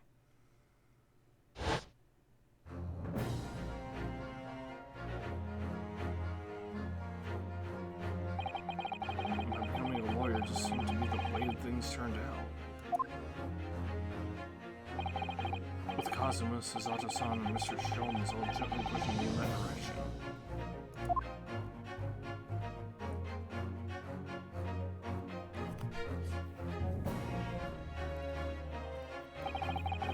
I spent the best part of a year immersed in this world, but always aware of a seed of doubt inside me.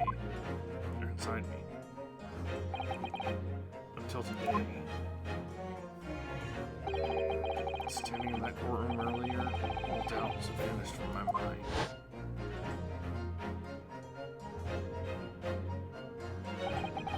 I was totally focused. I was sure of my belief in my client, and I was sure I could see the trial through.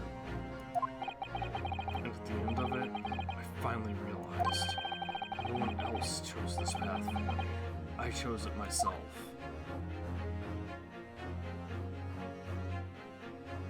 The path of innocence, lawyer, eh? Yeah, that's what I am now. That's what I'll be going back with you to Japan as well. That's the path I'll be following for the rest of my life.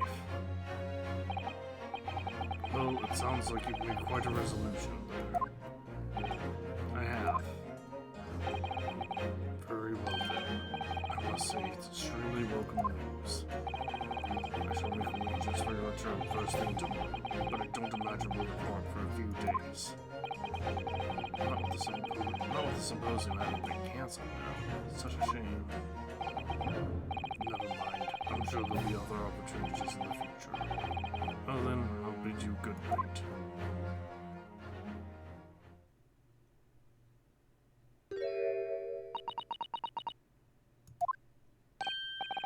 Susato-san. I just wanted to let you know I'm back.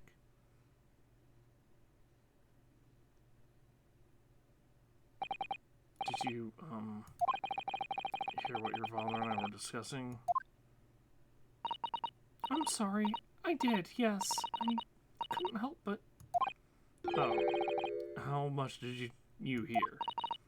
Well... from the part about Iris' real father, I think. In other words, from the beginning.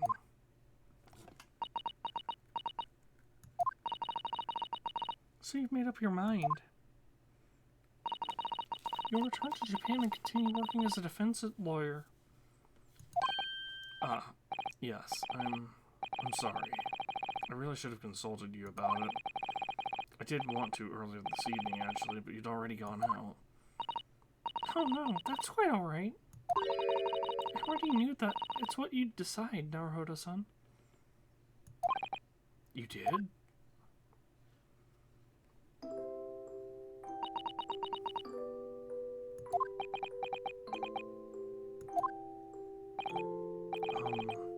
Susato-san. Yes? I suppose this means it has to be farewell soon. I suppose. You'll be a great help to Kazuma going forward. I mean, I know he's a brilliant lawyer, but he's new to the British courtroom. He'll certainly benefit greatly having a brilliant judicial assistant at his side. I'll do my very best. I wish I could say it, but I just can't. I can't ask her to come with me. After all, she was always supposed to be coming to Britain as Kazuma's assistant. It's growing late. We should both try to get some sleep. I'm sure you must be exhausted after today. Oh, yes, you're right. Before I retire, let me just say one more time. You really were quite splendid in court today. So if you ask me, anyone who thinks of you as a substitute or a locum should be ashamed of themselves. Susato-san. Thank you.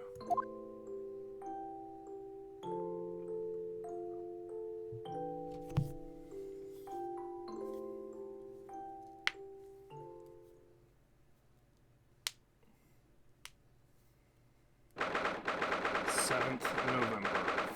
42 and ported over Quayside. I can't believe this day's finally come.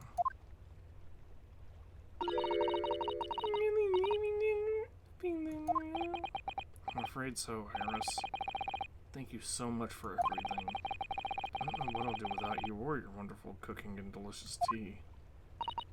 I wish you weren't going. But you have to come back and visit. Soon you will. Of course, I promise.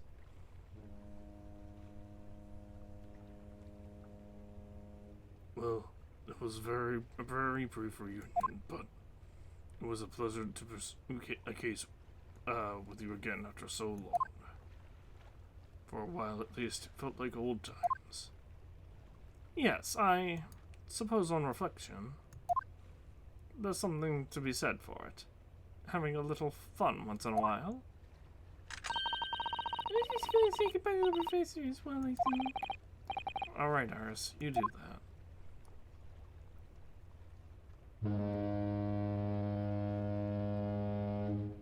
So this is interesting, because in the last game it was Susato that left at the end. In this one, it's us leaving at the end. Susato-san. Oh, I've just checked, Naruhodo-san. Your luggage is already on board. Such a beautiful morning. Perfect for embarking on a journey, isn't it? Before I set off, I'd just like to say how thankful I am for everything you've done for me. And give my warmest regards to Kazuma, please. Actually, I think you ought to give him your regards in person, don't you? Sorry? Ryunosuke, Kazuma! What are you doing here? yeah, aren't you supposed to be in jail? do you really think I'd miss my best friend's departure? I guess that may be a little bit fair. Thanks. To be honest, I'd been looking forward to our wild time tearing up the streets of Her Majesty's capital, but, Well, we'll have to save that for another time. Personally, I'm looking forward to facing you in court again. Me too. But, we're both defense lawyers, so, No, he's a prosecutor now. I'm going to become a prosecutor. I'll stay in Lord Van Zeek's tutelage for the time being, but before long, I intend to be just as formidable as the Reaper himself. Oh, I see. Actually, Ryunosuke, I have a favor to ask. Name it.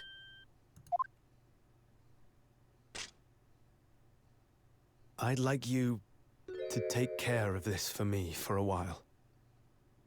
Karuma? Why? Because I've seen it now. I've seen what's inside me, the demon that reared its ugly head that day.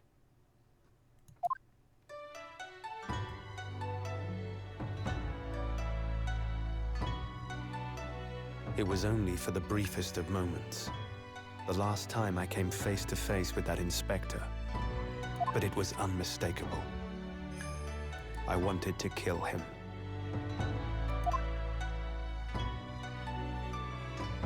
I've always known there are demons that live inside people. And now I know there is one in me. The fact that it very nearly consumed me is something I'll carry with me. Until the end of my days.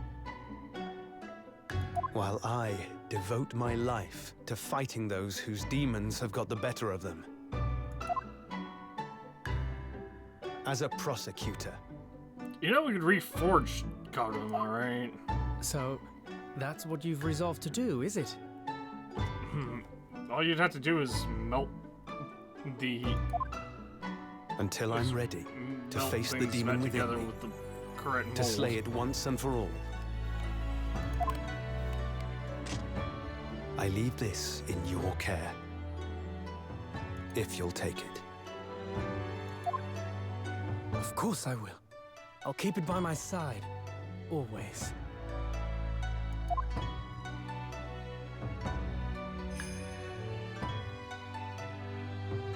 Until we meet again, then. You have your path to follow, and I have mine. Naruhodo-san?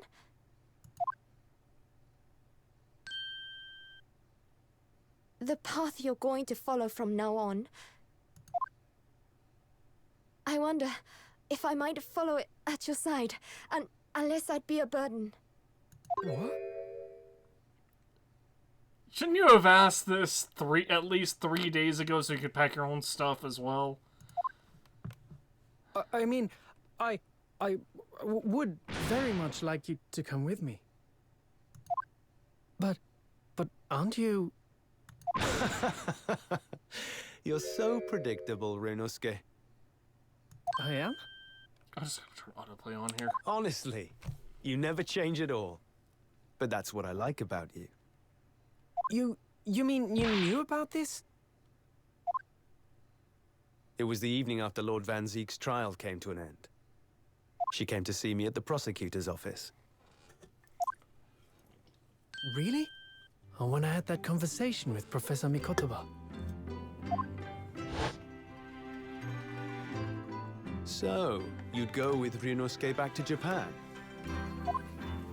Yes. I know it's unfair of me to follow my own interests like this. Coming here especially to tell me. You're a stickler for etiquette, aren't you? Well, what are his feelings? We've never discussed it, of course, and Naruhodo-san has made no such suggestion. I worry that perhaps I'd be a burden to him. He's just as much of a stickler for etiquette as you are. He'd never say anything before he was asked.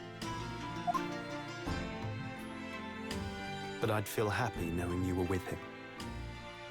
Look out for him on my behalf, will you? Of course.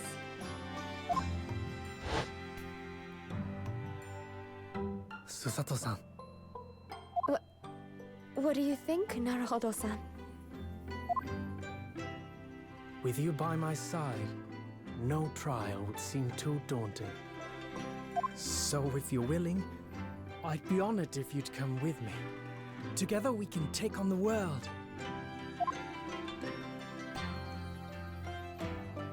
I'm terribly incompetent, but if you'll have me, I'd be delighted. Oh, no, not at all. If anyone's terribly incompetent, it's me. Ah! What's wrong? Your luggage, Susato-san. There's no time. The ship's going to set sail any minute now. It's all right. There's no need to worry. As it happens, my luggage is already on board too. It is? Your fine judicial assistant has everything in hand as always, I see.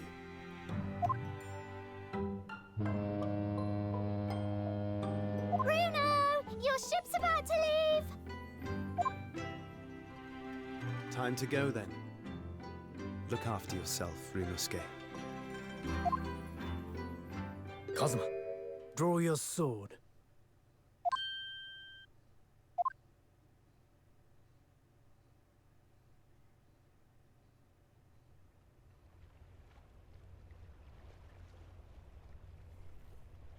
I could have just made this entire thing one cutscene.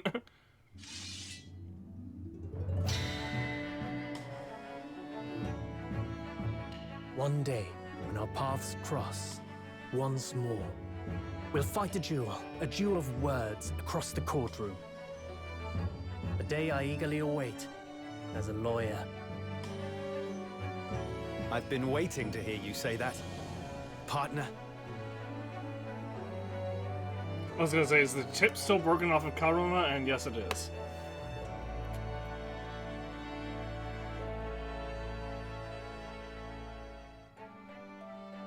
Don't forget me then, Kazuma. As if I could, Ryunosuke. And Mr. Sholmes, thank you so much. I'm very much indebted to you. Indeed, Mr. Naruhodo. I believe you are. I'll never forget all you've done for me during my time in London. Quite. I should like to think you will remember your debt of gratitude. Especially when I visit you in your country. What?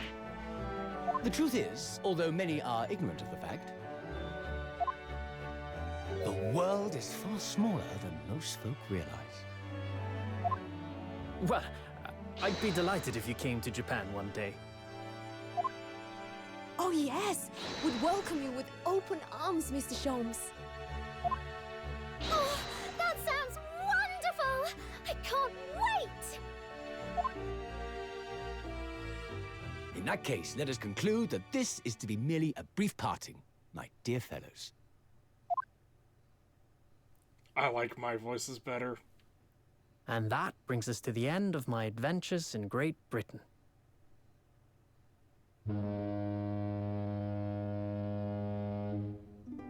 A peculiar twist of fate brought me halfway around the world those many months ago.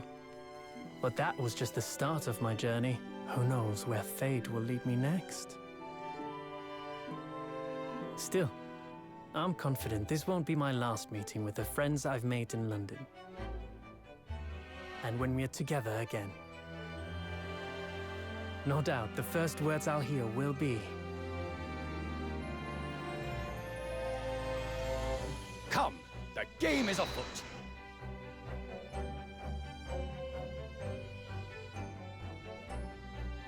The ship, with our friends from the east, sailed steadily towards the distant horizon.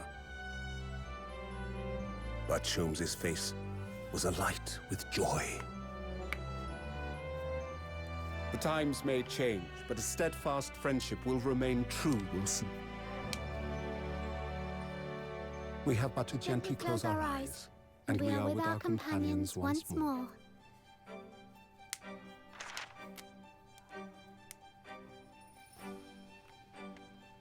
So, I do just that. And when I do, I can hear his strong, familiar voice ring out. objection! Until we meet again, Bruno. Great Ace Attorney. To resolve. It didn't do the subtitle.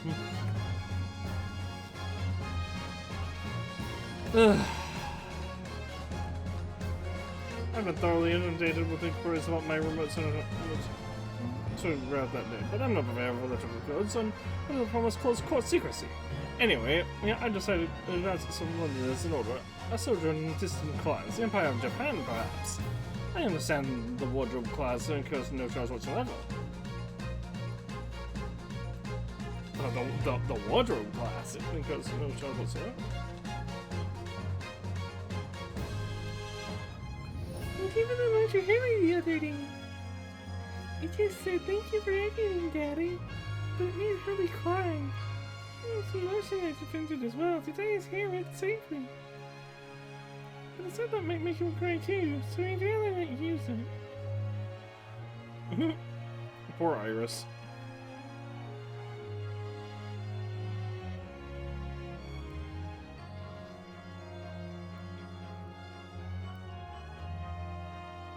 In those days when I was known as the Reaper, I felt your presence at my side. Once, unable to bear the burden of that grim pseudonym, I even retired from the courtroom. Despite everything, I still wear your prosecutor's badge with pride. But the darkness that once beset me is no more, as you too are no more. In the words of a young man and old friend of mine, I must stride forward toward a brighter future.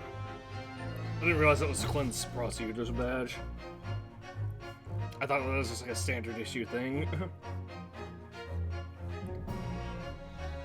The boss left a note for me, you know, and I can read every letter now. A to Z, not a whole lot. It's got a load of stuff up. The boss was trying to protect me, see? And that's exactly what me and Chief Inspector Toby are gonna keep doing for Londoners.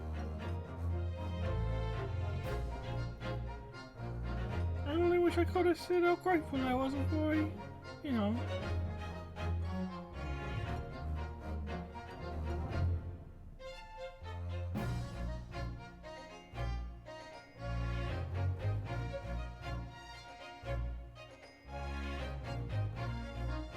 Gina, the truth is, I'm not the outspoken fellow you think I am. You might be a diver at heart, but it's a good heart. You reminded me I need to be true to myself. I got one more job to take care of before it's ta-ta to London town for the foreseeable. And then, I've got to complete your education in the art of detection and like Gregson, as they say. Detection, however, somewhat.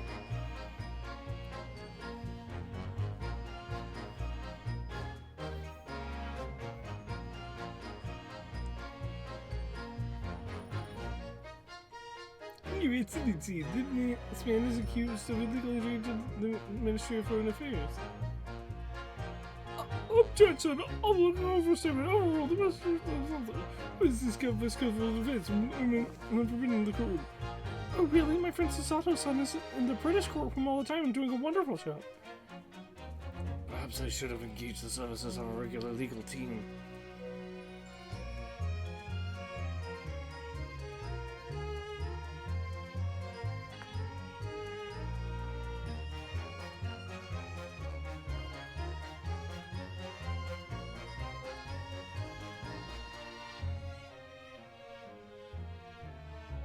Mama, is it true about Japanese people? Are they experts at filleting corpses? Yes, they are. Fish corpses and the hook. I like to hone my own filleting skills. You don't mind, do you, Mama? Yes, I do. I'm not a corpse yet, am I? No. And I'm glad.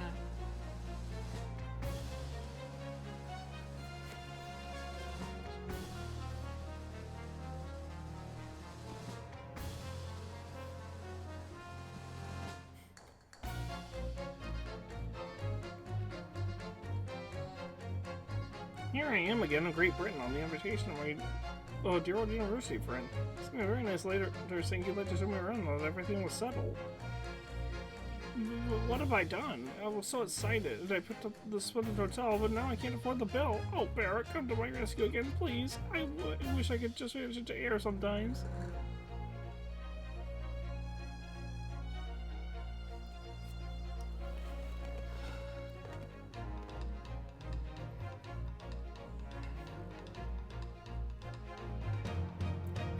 When the next one was spoken English, the killing was there, everything was just happened. Even the whole side of the house opened the land, I could never speak of it. The Lord Chief Justice and I had struck a blood upon yourself. The faithful and good return to visit to there's nothing in which I suppose what would do.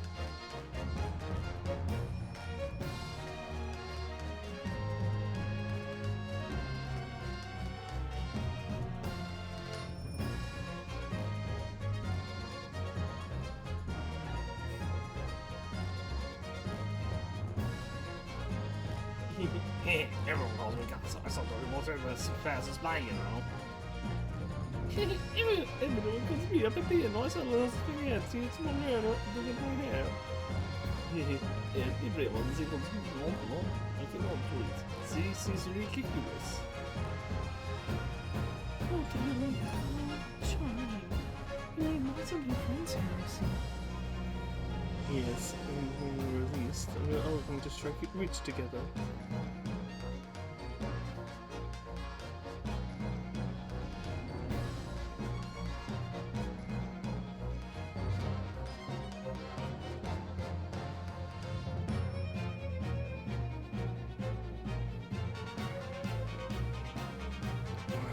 On the foreign study tour, I knew exactly what path I had to take.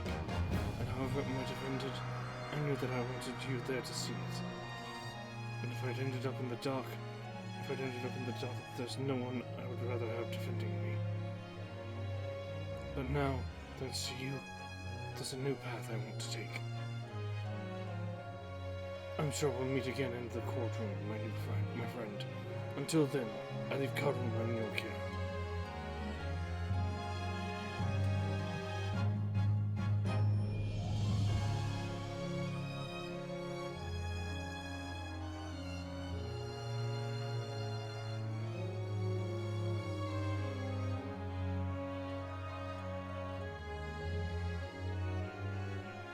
I made some tea in our little town. It's important that you rest as much as you can.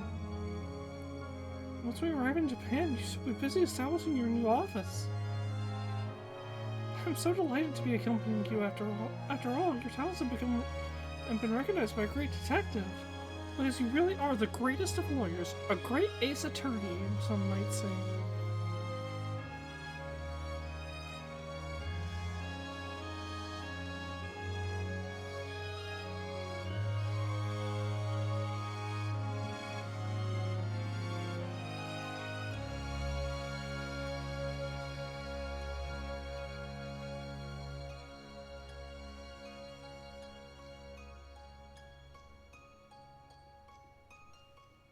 Oh, it's Wagahai.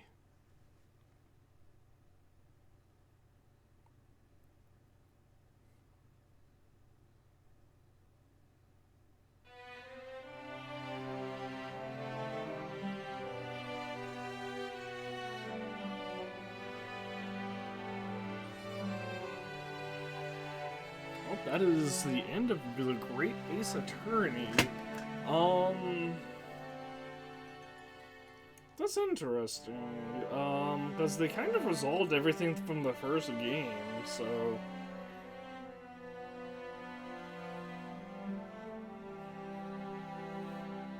Aside from the fact that they basically just took the model for Asa Shin and changed her clothes and hair to make Venus. Or to make the Venus lady in the last trial.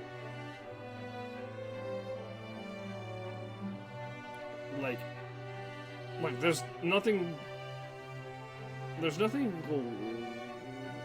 no leftover, like, big mysteries. Like, the Reaper of the Bailey, for example, obviously was the big overarching mystery. The identity of the Reaper of the Bailey was a big overarching mystery over the course of both games, as a matter of fact.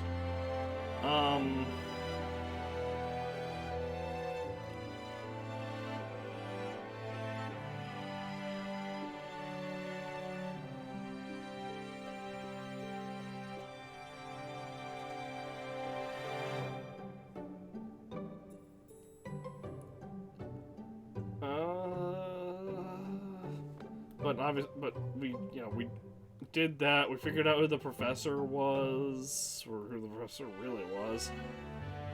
I mean, I guess it would be room for them to start fresh, but I feel like that's honestly like the hardest part of a story, is just being like, okay, where do we go from here? Which, is interesting would be interesting to see. But there wouldn't be... I mean, obviously it would probably start back in Japan, and then I'd have to go back to Great Britain for some reason or another. But obviously, Kazuma did the whole assassin trade thing, or whatever. It would be cool to go back and see Gina being like a fully realized detective.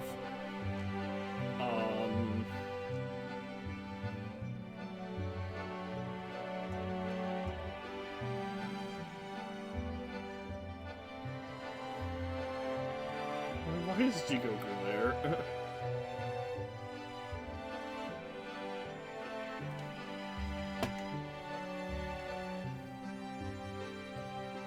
I guess this is just supposed to be like a, hey, remember all this sort of thing.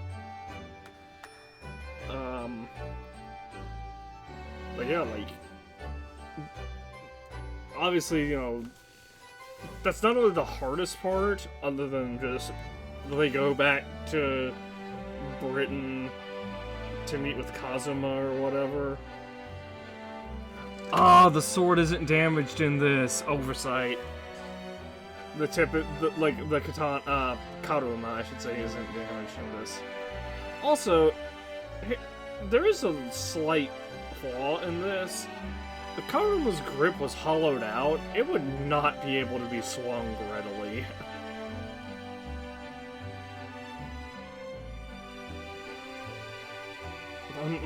Unless the hilt was just unless the entire sword was forged of metal, but that's pretty unlikely. Well, maybe not. I was gonna say, I know replica katanas usually have a wooden hilt, or rather handle, but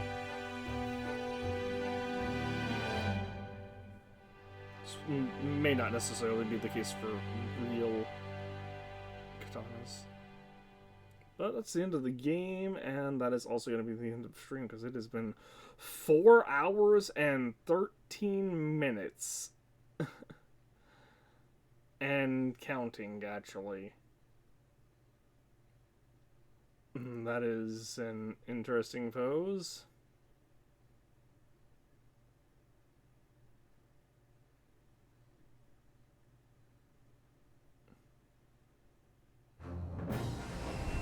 And new title screen. Nice.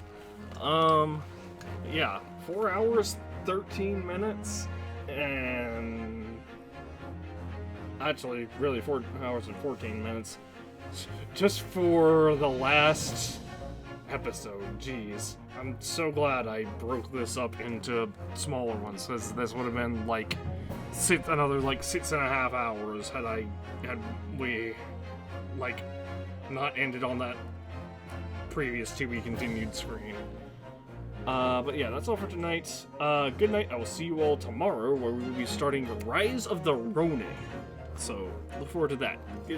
I'm basically blind to it. I've seen like 1 or 2 trailers to it, and the gameplay looks like Assassin's Creed meets Ghost of Tsushima. I'm super excited for it. It looks really fun. It looks really cool.